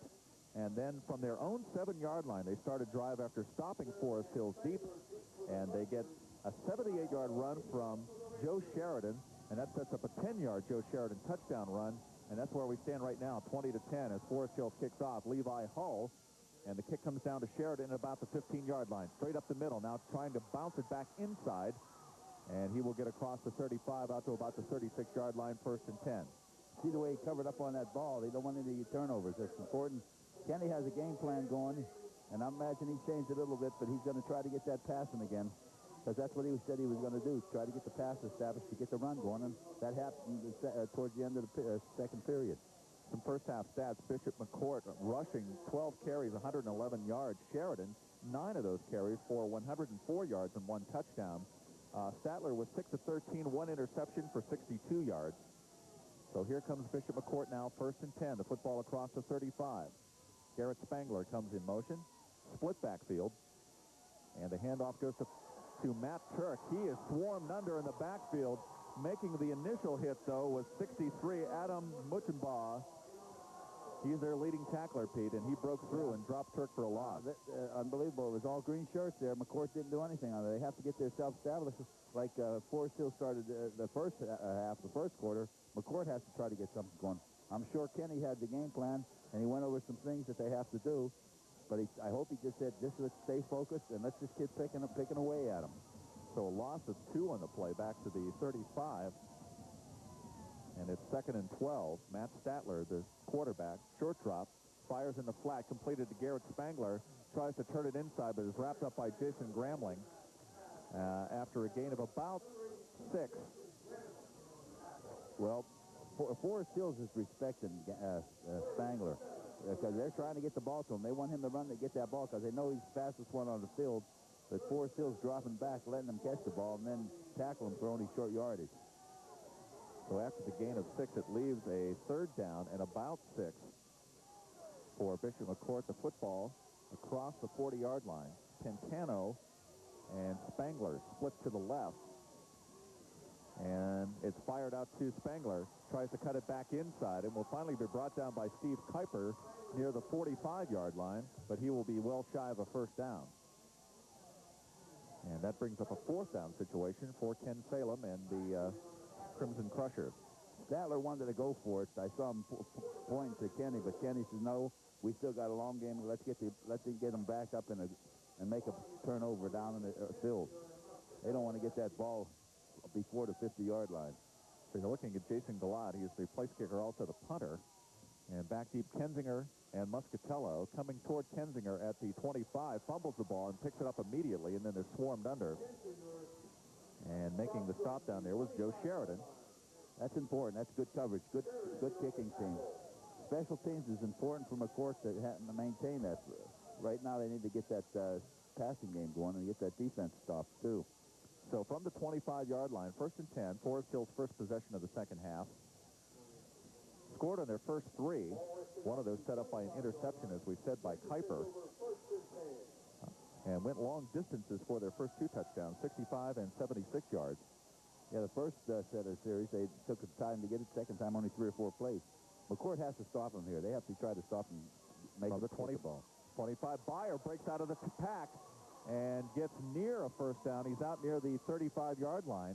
Looked like they had him swarmed in, and he broke away from that and got, as we said, out near the 35, a gain of about 9. Bill, he's impressing me. He impressed me in the last game we saw him play.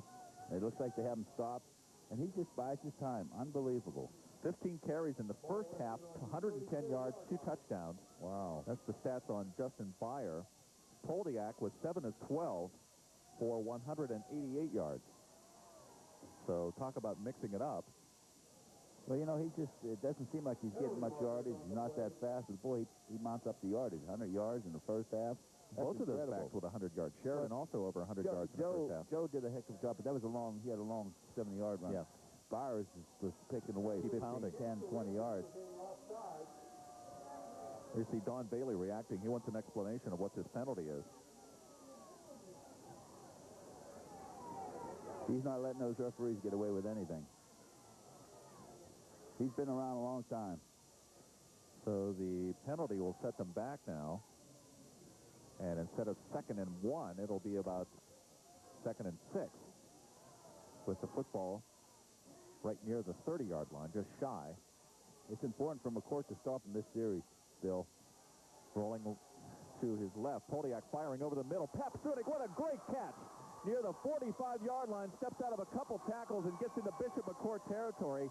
That ball was behind him, and Papsunik makes a one-handed catch and a 1st down for Forest Hill. He's their leading receiver, and I tell you what, they have a nice combination with Byers running and Papsunik catching. Look at that catch. Wonderful. One-handed behind him. Concentration. Good concentration, Bill. What a great play by Chad Papsunik. And the gain all the way to the Bishop McCort 47-yard line. 1st and 10 for Forest Hill. They're just picking away. Byer with Kuiper in front, turning the corner. He's across the 45 and finally brought down near the 41-42-yard line. Well, that's the winning running. When you get 3, 4, 5 yards of the crack, they can do that all day. Maintain ball control and get touchdowns. Just go down the field. His situation with Kuiper sort of reminds you of the Steelers with Bettis and Tim Lester. Right.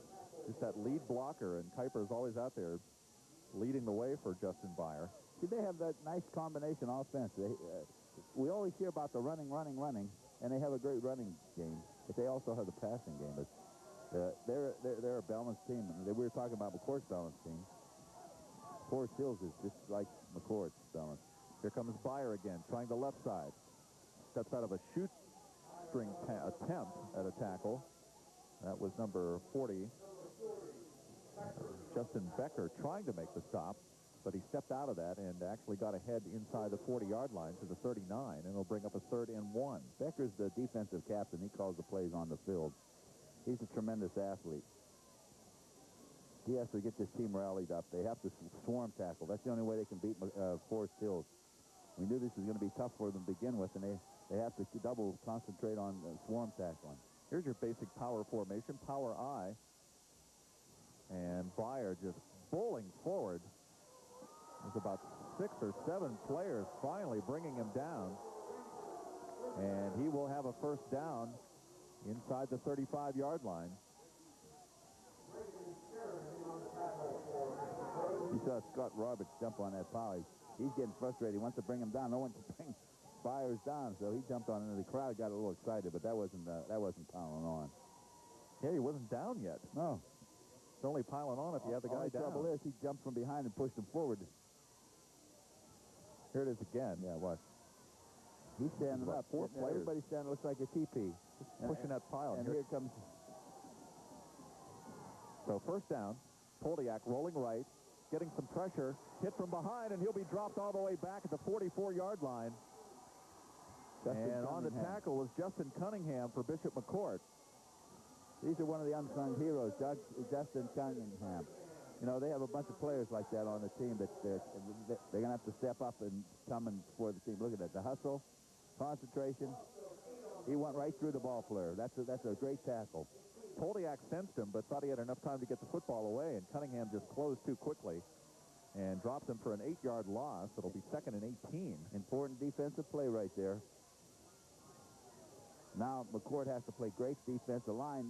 Here's line play. Who wins the line of scrimmage?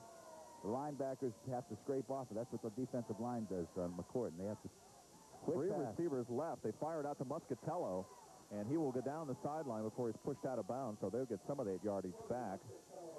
Let's see where they mark him out of bounds. It looks like the 32, 31-yard line. Picked up good yardage. Yeah, about 7 or 8 yards on that play. Yeah. Forest Hills, he's calling a good, Don's calling a good game plan. So to leave Forest Hills with a 3rd down and about 7. Under 6 minutes remaining in the 3rd period now. Forest Hills on the move, but they have a big 3rd down play here.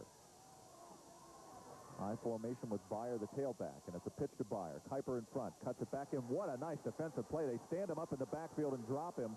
And on the stop for Bishop McCort, Scott Roberts. Scott Roberts is a hustling. He's coming. These are players that we need to come up to. Scott Roberts is doing his job. Cunningham, you know, you didn't hear these names. We didn't talk about these type of players, but that's what the court has. They have unsung heroes doing a job, and that's what needs to be done to step up, especially after losing 2 key ball players on defense who will help on offense and defense. Roberts fought off a block that time to make the tackle on Byer, and the loss brings up a 4th down and about 10. And Don Bailey will go for it on 4th and 10. Back to pass. Poldiak fires over the middle. Pass is completed to Nick Wyant. He has a 1st down and more, still on his feet, down near the 15-yard line, and he's finally brought down. So on the big 4th down and 10 play, Forest Hills converts. You know, that's the difference between the teams. They just got that ball off. McCord was getting some rushing in there, and they just one step ahead. They just Forest Hills 1 step ahead all the time. Such confidence in their offense. They're facing a 4th and 10 near the 35 or 30-yard line, and they just doesn't phase them. They pick up the 1st down all the way to the 16 and move the 6. Now they have Muscatello and Papstunik split wide right, and it will be Byer. Big hole off right tackle, and he will get down inside the 10, down near the 5-yard line. Well, that was a huge hole that time, Pete. Yeah, they could put a tank through that. This is another trap. That's a veer play off tackle. Open, wide open. The officials want a timeout here to measure this. Game of inches, Bill. Game of inches, and it's unbelievable. You can score all that big yardage, and it comes down to inches. Well, in this case, it's a 1st down play. It will leave a 2nd down play. No, it's a 1st down. So they get the 1st down on 1st down. moving to 6, and that will give them the first and goal now from the 6.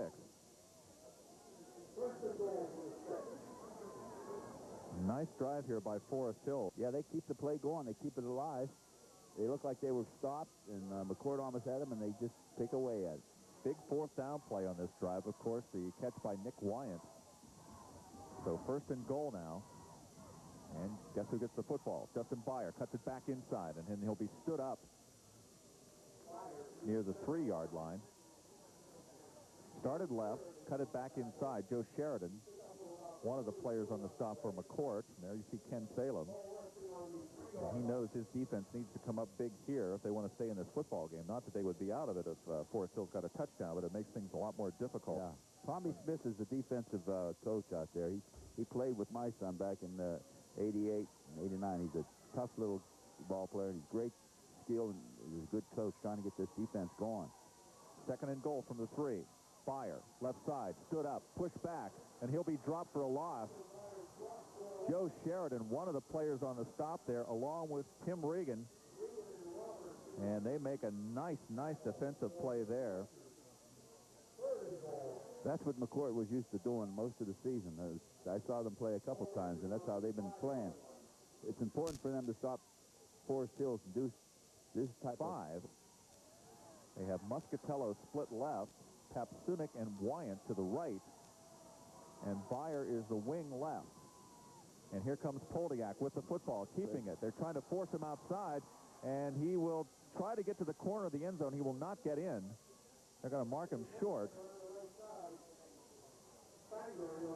They strung it out, and Garrett Spangler in on the stop for Bishop McCort. So 4th down and about 2 for a touchdown. Defensive end played a good job on that. That was a nice job. Becker did a heck job stringing it out. And this could be a very huge play in this football game. If Forest Hills goes in for the score, they go up by 17 possibly. If they are held, that's a big momentum boost for Bishop McCort. Now, are they going to pass? I think they look like they're going to give it to Byer. That's what I would do. And he's pushing and pushing. Is he in? No. No, they're going to mark him down at the 1. Bishop McCort holds. What a defensive stand. That's important for the Crushers come up big defensively to hold Forest Hills. Here it is again. Look here. They strung it out. Look at them stringing it out. Stringing it out. Derek Bailey, one of the players in as a blocker, but what a big defensive stand for Bishop McCort with 1:56 remaining. We're going to take a break now. We'll be back with more third period action in a moment. In Sidman, and Bishop McCort, after a big defensive stand now, takes over 1st and 10 from their own 1-yard line. And they just want to get some breathing room. This is smash mouth football here. Most of the teams aren't big enough to play, but these guys are playing smash mouth. And here we go. Offensive, defensive line. The key to the game is the offensive and defensive line. They have to push each other away. Who's going to get to step on each other? That had to be a huge lift for Ken Salem and his McCort players to come up big there and stop Forest Hills down at the goal line. 2nd down and 7, so it was actually a gain of 3 there by Sheridan. Short drop for Statler, firing deep down the sideline, and man-on-man coverage, Spangler, and he was being covered by Papsunik, and just a little bit overthrown.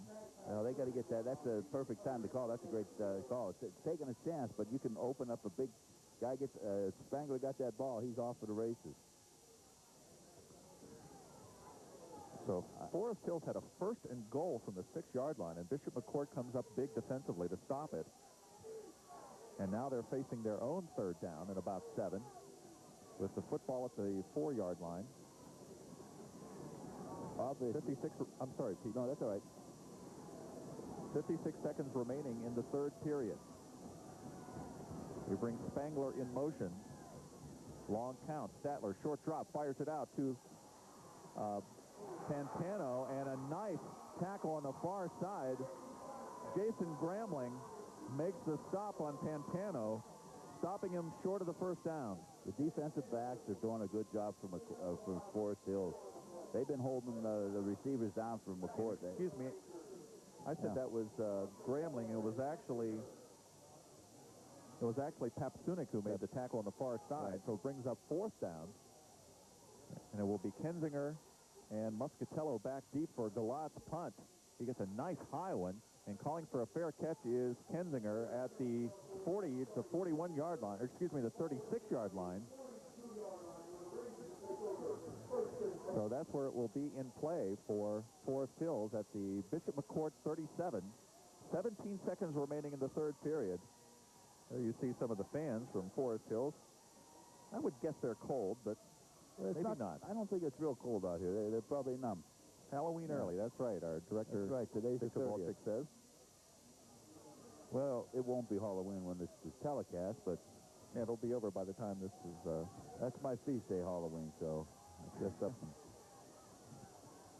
First and 10 from the 37. Byer straight up the middle, and he runs into a pile and is then pushed back. Suddenly that defensive wall for Bishop McCort is getting very stingy. Yeah, that's what they needed to do, but they know that they're going to slow Byers down. They know he's going to kick one or two outside. And if they stop Byers, they got a passing attack. So McCort, they have their hands full the whole game. So that is the end of 3 periods of play. It remains Forest Hills 20, Bishop McCort 10, and we will be back with what we expect to be a very exciting 4th period of action right after this. And Pete Duranko bringing you the final 12 minutes of action in the Laurel Highlands Conference Championship game. A second down and 9 for Forest Hills. Poldiak rolling right. His pass is completed to Papstunik near the 25-yard line. And then he is taken down on the far side. Terry File, one of the players, on the stop. But he will have enough for a first down for Forest Hills. And the play all the way down to the 24-yard line. This is important for McCort because Forest Hills got the ball in McCort territory. And McCort stopped him one time. Forest Hills wants to try to make amends for what they couldn't get in the end zone. McCort has to come up. Last quarter, they have to do the job right here. They have to get up. They've done it twice, stopping Forest Hills deep. This game could be out of hand if Bishop McCort does not do that. Rolling right, Poldiak now looking back left. Wyant wide open in the middle. He has the catch, and he is down inside the 10 near the 5-yard line. A gain of 19 on the play to Nick Wyant from Dave Poldiak. They've been wide open on offense. I'll tell you, their passing game is, everybody, it seems like they're going to one of the other players, and someone comes underneath, and they're wide open. Well, what, he rolls right here and then looks back left. This is an old Penn State play here. He's looking long, but the tight end is open in the middle. Well, the tight end delays and comes up, and everybody else is running deep, and the tight end delays and comes in, and it's wide open. That's been open all day. So a gain of, as we said, of 19 on the play and a first down and goal from the 5. McCort has to make a turnover, Bill, but Forest Hills not giving up turnovers. That's the key to their game. Forest Hills has been in this position before. This time going up. This is Derek Bailey on the carry. Giving a breather to Byer and Kuiper, lining up in a power I formation that time. And Bailey gets down very close to the touchdown. He's barely right on a 1-yard line. Bailey plays fullback, too, besides quarterback. So that's what he plays, the fullback position. He's a great athlete. He's 210 pounds. He has a lot of power. He is the backup quarterback, as Pete said, but he's also a fullback. And once again, they come out in an I formation with Bailey as the fullback. And Poldiak will take it in, but a flag comes in as the play starts. So we'll have to wait and see what the call is, and it is going against Forest Hills, nullifying a touchdown. This saps the energy of dead ball. Illegal procedure on the offense. He'll be second and goal. So instead of a touchdown, it is now second and goal from just outside the 5-yard line. You heard Bob Weller, the referee, explaining that that was a procedure penalty. They have had 3 of those tonight. The referee's been calling good game. It's a good game by the referees. So second and goal from the, as we said, just outside the 5-yard line now. And the handoff to Bailey again. Derek Bailey trying to power his way in, and he will get in for the touchdown. Derek Bailey, 5-yard touchdown run. And suddenly the lead is once again 16 points for Forest Hills. Bailey is a big back. Yeah, let's look at him. He's a powerful back. He's powerful, too. The coach's son, Derek Bailey. And he's only a sophomore. He plays linebacker, quarterback, and fullback. He's 6'1", 210 pounds. That's a nice size. So Muscatello will be holding here. And Levi Hull will be trying to point after. It's down. His kick is up, but it looks like it goes wide left and will be no good.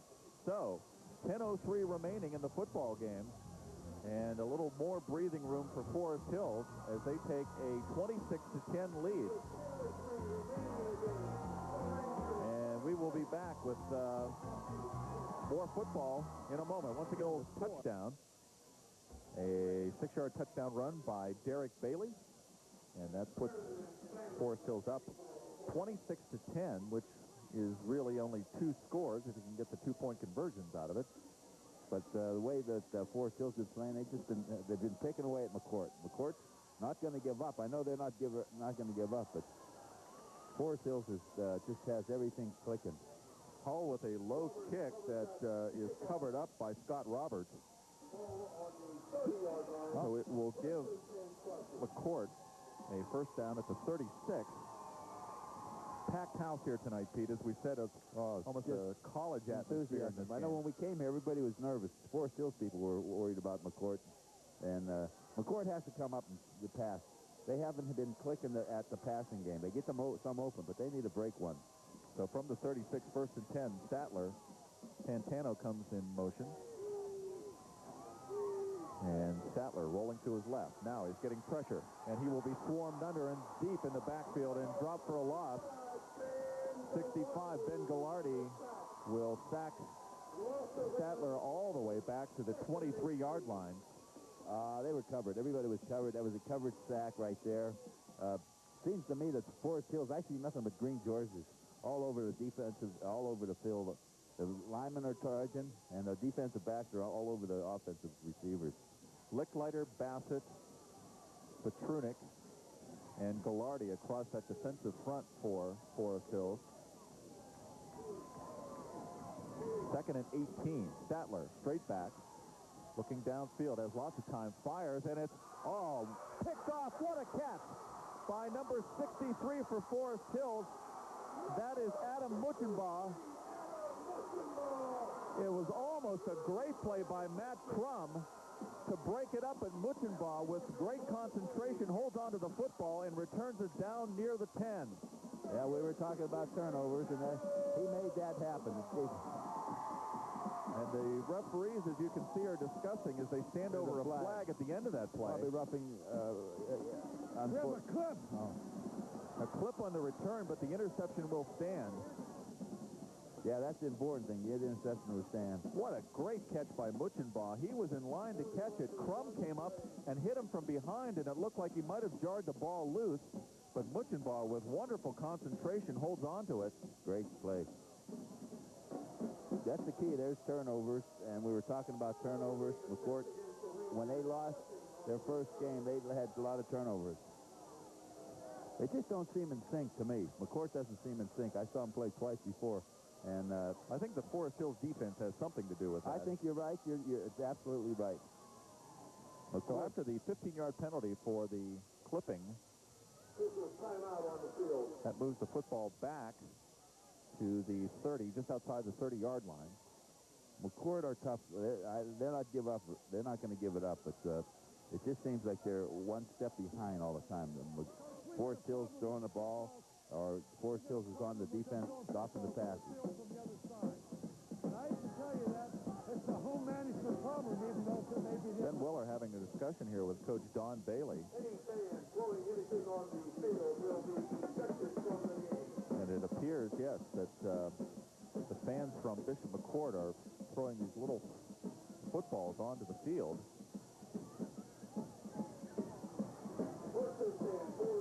So the referees are coming over here to warn someone about the problem. I don't know what that has to do with Forest Hills. I don't know either. It's on the McCort side.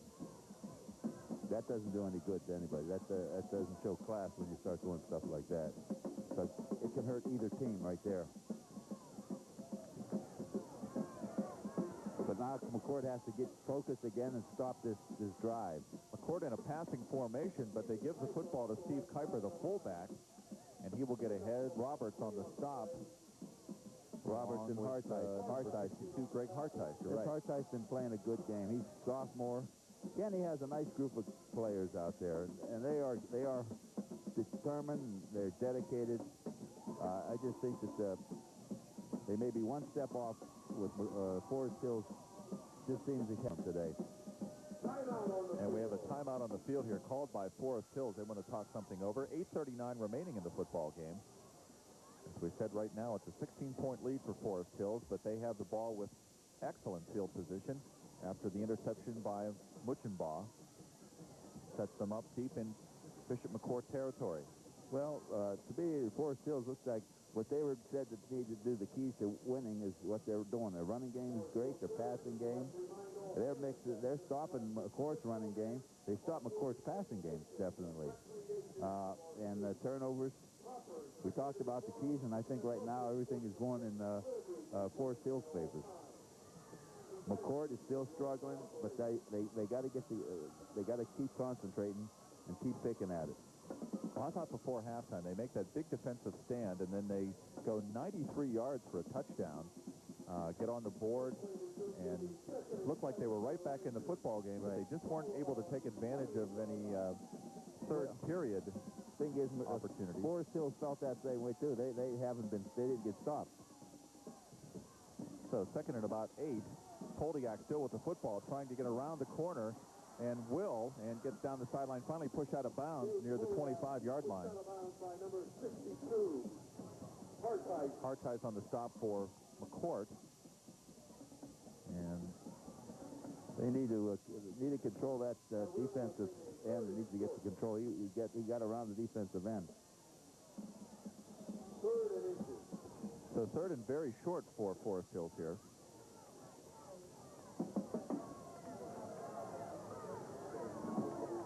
They have a power I formation. Epley in the game as a tight end. And they're going to give it to Bailey. Derek Bailey straight ahead. And we'll get the first down for Forest Hills. They've been using Bailey for that short power run. He's a power runner. He's a good athlete. You don't hear too much of him. He's a sophomore, but he could play in most teams. He can play as quarterback on most teams around this area. Which is nice to have a sophomore as a quarterback. They have not looked forward to next year.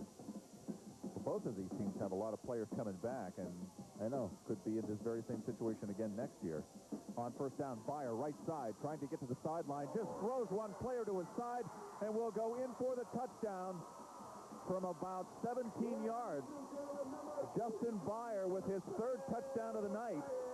17 yards, and he just pushed a player out of the way. He just blocked it. What a play. Oh my goodness. Garrett Spangler came up and just was no match for that one. Once he gets up ahead of steam. He had the steam going, and Garrett Spangler gave it a gallant effort, but he needs to wrap his arms around him. But Fire is just powerful.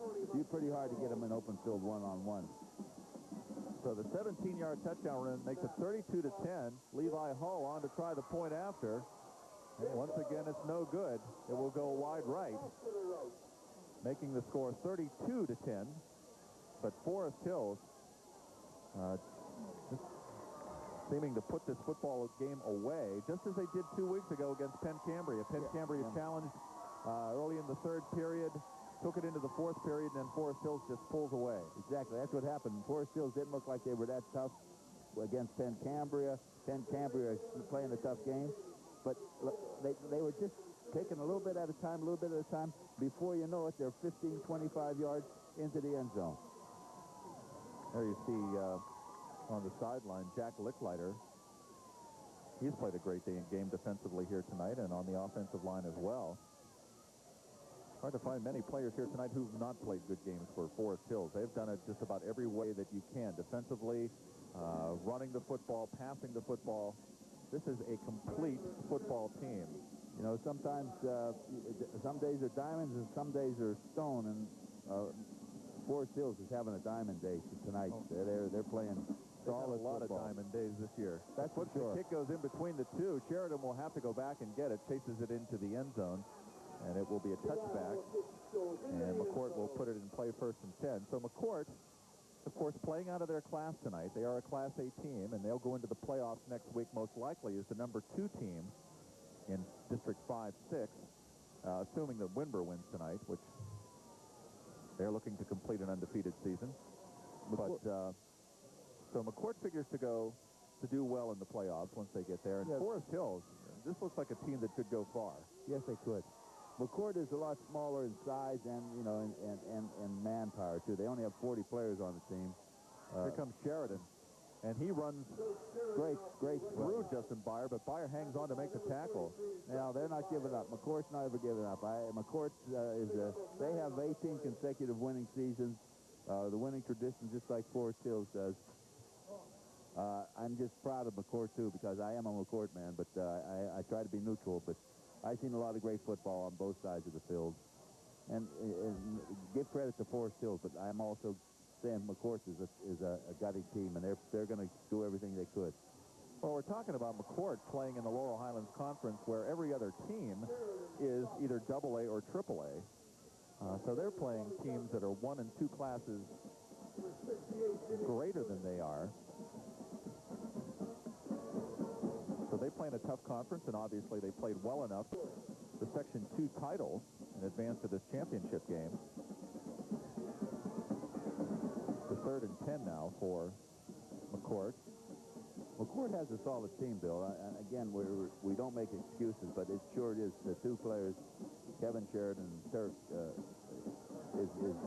that's Matt Turk on the carry this time, and he will go nowhere. On the stop for Forest Hills. Forest Hills line is winning that. They have a number 77 in Forest Hills. He weighs about 300 pounds, I think. Yeah, he is. He's a 300-pounder on the nose. At least that's what he's listed in the press guide. 6:24 remaining in the football game.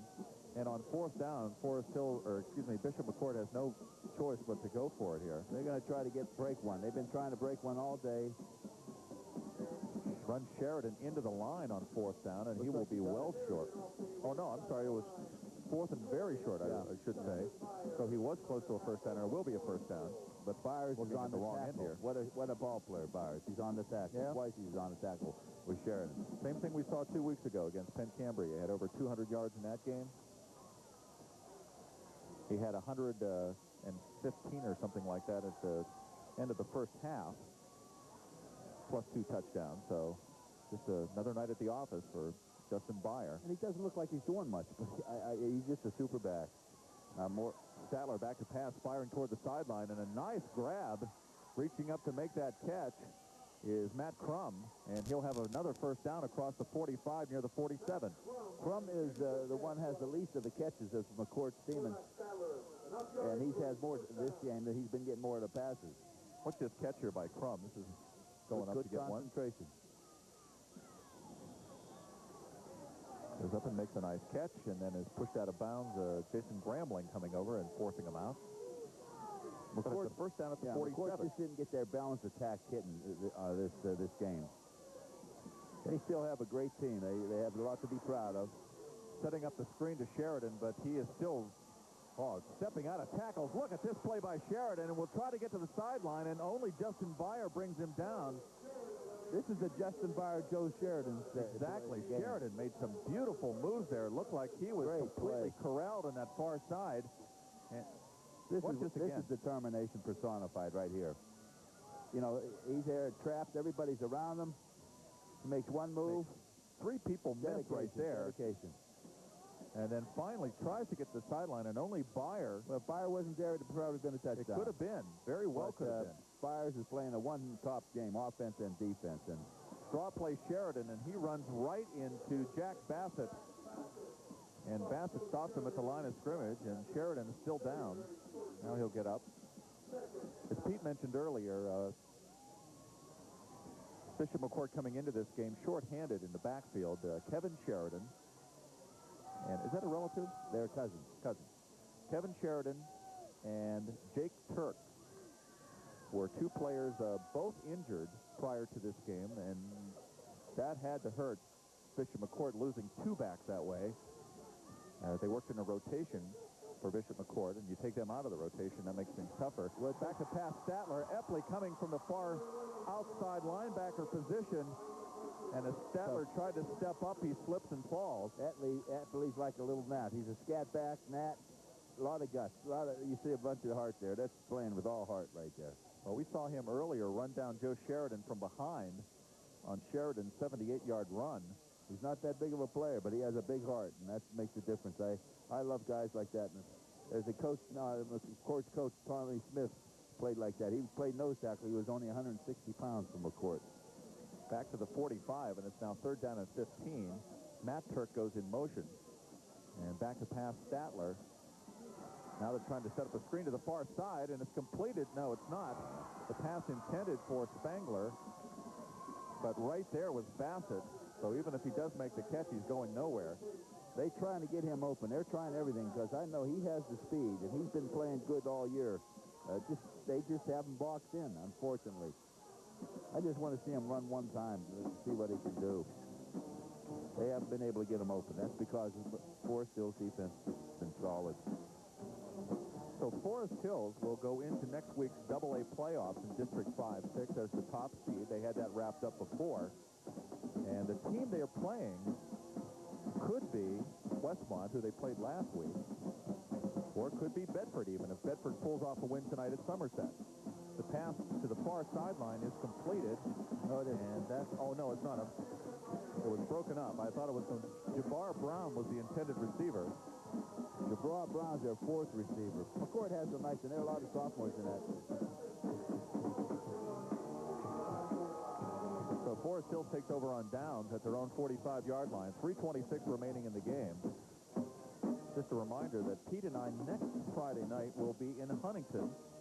Huntington is the top seed in AAA, and their opponent at this point is not known. It could either be Bald Eagle area or it could be Somerset, depending on the outcome of a couple of games tonight. But we will be in Huntington for a playoff opener next week.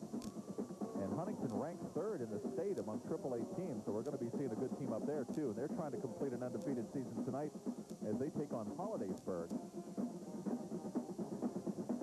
Here's McCort just trying to stop Forest Hills. It's been a rough night for McCort, I think. It's just the Forest Hills been hitting on all cylinders, and you have to give credit to Forest Hills. McCort has nothing to be ashamed about. They are a tough team. They just didn't get their offense and their balanced offense going, and Forest Hills offense made a lot of things happen. Nobody has beaten this team yet. I mean, that's the whole point of this. They've gone through the season. They're very methodical. Watching them play, they don't look like they're doing much, and they don't do. They're very slow starting Forest Hills in the first half. Although they got a good start this half, but the games that we saw and a couple games that I read in the papers, and they did a heck of a job, and you got to give it credit. Bailey, he's been around 25 years. He's been building. He's going to be building. Kenny Salem, this is his 3rd year. He's doing a tremendous job. Has a great coaching staff at McCort. Seems like Forest Hills doesn't build as much as they reload. He was saying he'll have 25 Letterman back next year. Yeah, you're right. He'll start over again. He's not rebuilding. He's just keeping moving. In case one guy gets out, 2 comes in. There's just what a program. I mean, all the way through. They have 2 guys behind. How'd you like to have 2 quarterbacks? Bailey, his son is playing. He's a sophomore. He's a quarterback or could play fullback. And Bodiak he's a junior. He's going to be a senior next year. Yeah. So. And they have good receivers. Muscatello's back next year. But this is great football night. Flag coming in now as Derek Bailey gets the call. Now there's a swarm of bees on him. The McCourt's all over him. They got all. That's what they're noted for doing that. Hit 3 or 4 guys. 68 holding. A holding call against the Rangers. Checking Beyer around the eye down here on the sideline. Not aware of any particular injury, but they are checking him over. I don't know if he has contact. Another big night for him tonight. Well, we're looking for the player of the game. Yep. I don't think my Don't have to look too far, I don't think. Yeah, Byers he's just offense and defense. Bill, he played a great game. Sure did. Had a terrific game, and I think you'd almost have to go with Joe Sheridan on the other side of the ball. Yeah. Big game for him, and he was. It was tough because he was under a lot of stress. They were picking on me because they had no other. Right, he was the only back in there, rather than a rotation of backs. Bailey gets the call again, and the Bishop McCort fans now starting to file out a little bit here, and Forest Hills will be celebrating another undefeated season for them. 9-0. Well, this was a great game. You know, wasn't a, to me, even though it's 32-10, it wasn't a blowout. A couple key plays made it different. And McCort they're tough. They're playing their game. We're having Kensingers in the game now at the tailback spot. Another flag comes in. 36 seconds now on the clock. So we'll be running it down here. The holding call against Forest Hills. For Don Bailey, if you're keeping track, this will be career win number 202. 85. Come on, guys, let's get out of here. There you hear the sentiments of the on the referee. offense. Getting cold out there. Referee Bob Weller, yeah, he's getting cold. Let's get out of here. Oh. So we have a stat here. Dave Poldiak tonight, the junior quarterback, 12 of 17, 272 yards. And for Byer, 26 carries, 161 yards, and 3 touchdowns. So talk about your balanced offense. Cordell Stewart would like to have those numbers. And that is it. As time runs out, Forest Hills completing the 9-0 season. They are champions of the Laurel Highlands Conference after a 32-10 for another undefeated season for the Forest Hills Rangers. Also, the Laurel Highlands Conference Championship goes to the Rangers. And the two sides shaking hands in the middle of the field. As you said, Pete, it was a game effort by Bishop McCort here tonight. They closed it within 10 points at one stage of the, well, actually late in the first half, and it stayed that way through part of the third period. But Forest Hills, just too many weapons and too strong. And even though Bishop McCort made two defensive stands to stop Forest Hills down deep, they couldn't hold them down. They can't hold them down. And you got to admit it. You know, you can see it, and McCort knows that. They had a valiant effort. And I'm proud of McCort, and I think people in the audience should be proud of them. But Forest Hills is a top-notch team, too. Candy Salem has a good program going there. I have to make a comment also. Gene Schultz was there when I was a senior. Gene was the first year. He was a stalwart at McCort. Nice coaching staff. Both teams have great coaching staff. That's for sure. The kids are tremendous kids. Students, you know, we didn't talk about the students. They're great on and off the field. And that's what's nice about the whole situation. I'm real proud of both teams, and bigger and better good luck to both of them in the playoffs. That's for sure. And Forest Hills, of course, will have a home game for their first playoff match next week. They will against the number 8 team in AA in District 5-6. There you see Don Bailey. He picks up career win number 202 tonight. Justin Byer, 161 yards, rushing 3 touchdowns. Dave Poldiak, 272 yards passing. So you don't get much more balanced on offense than that. Forest Hills coming away with the 32-10 victory. They, as we said, will enter the playoffs next week as the top seed. Bishop McCort now will probably be the number 2 seed in Class A, District 5-6. We're assuming that Wimber won tonight and will hold the top seed spot in Class A. But it was a very good football game. It wraps up the regular season for us, and a really good regular season it was.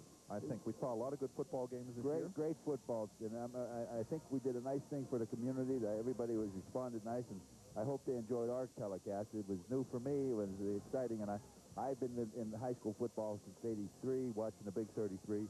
But it's nice to see the area teams. So that is it. We want to thank our director, Vic Kovalchik, and Rick Meyer in the truck, and Jody Babrick down there in the truck as well, and our camera crew for the job they did for tonight's football game. Once again, the final score was Forest Hills 32, Bishop McCort 10. And a reminder, next week, Pete and I will begin the playoffs at Huntington with an opponent to be determined yet. But we hope to see you next Sunday for the WJCTV Game of the Week.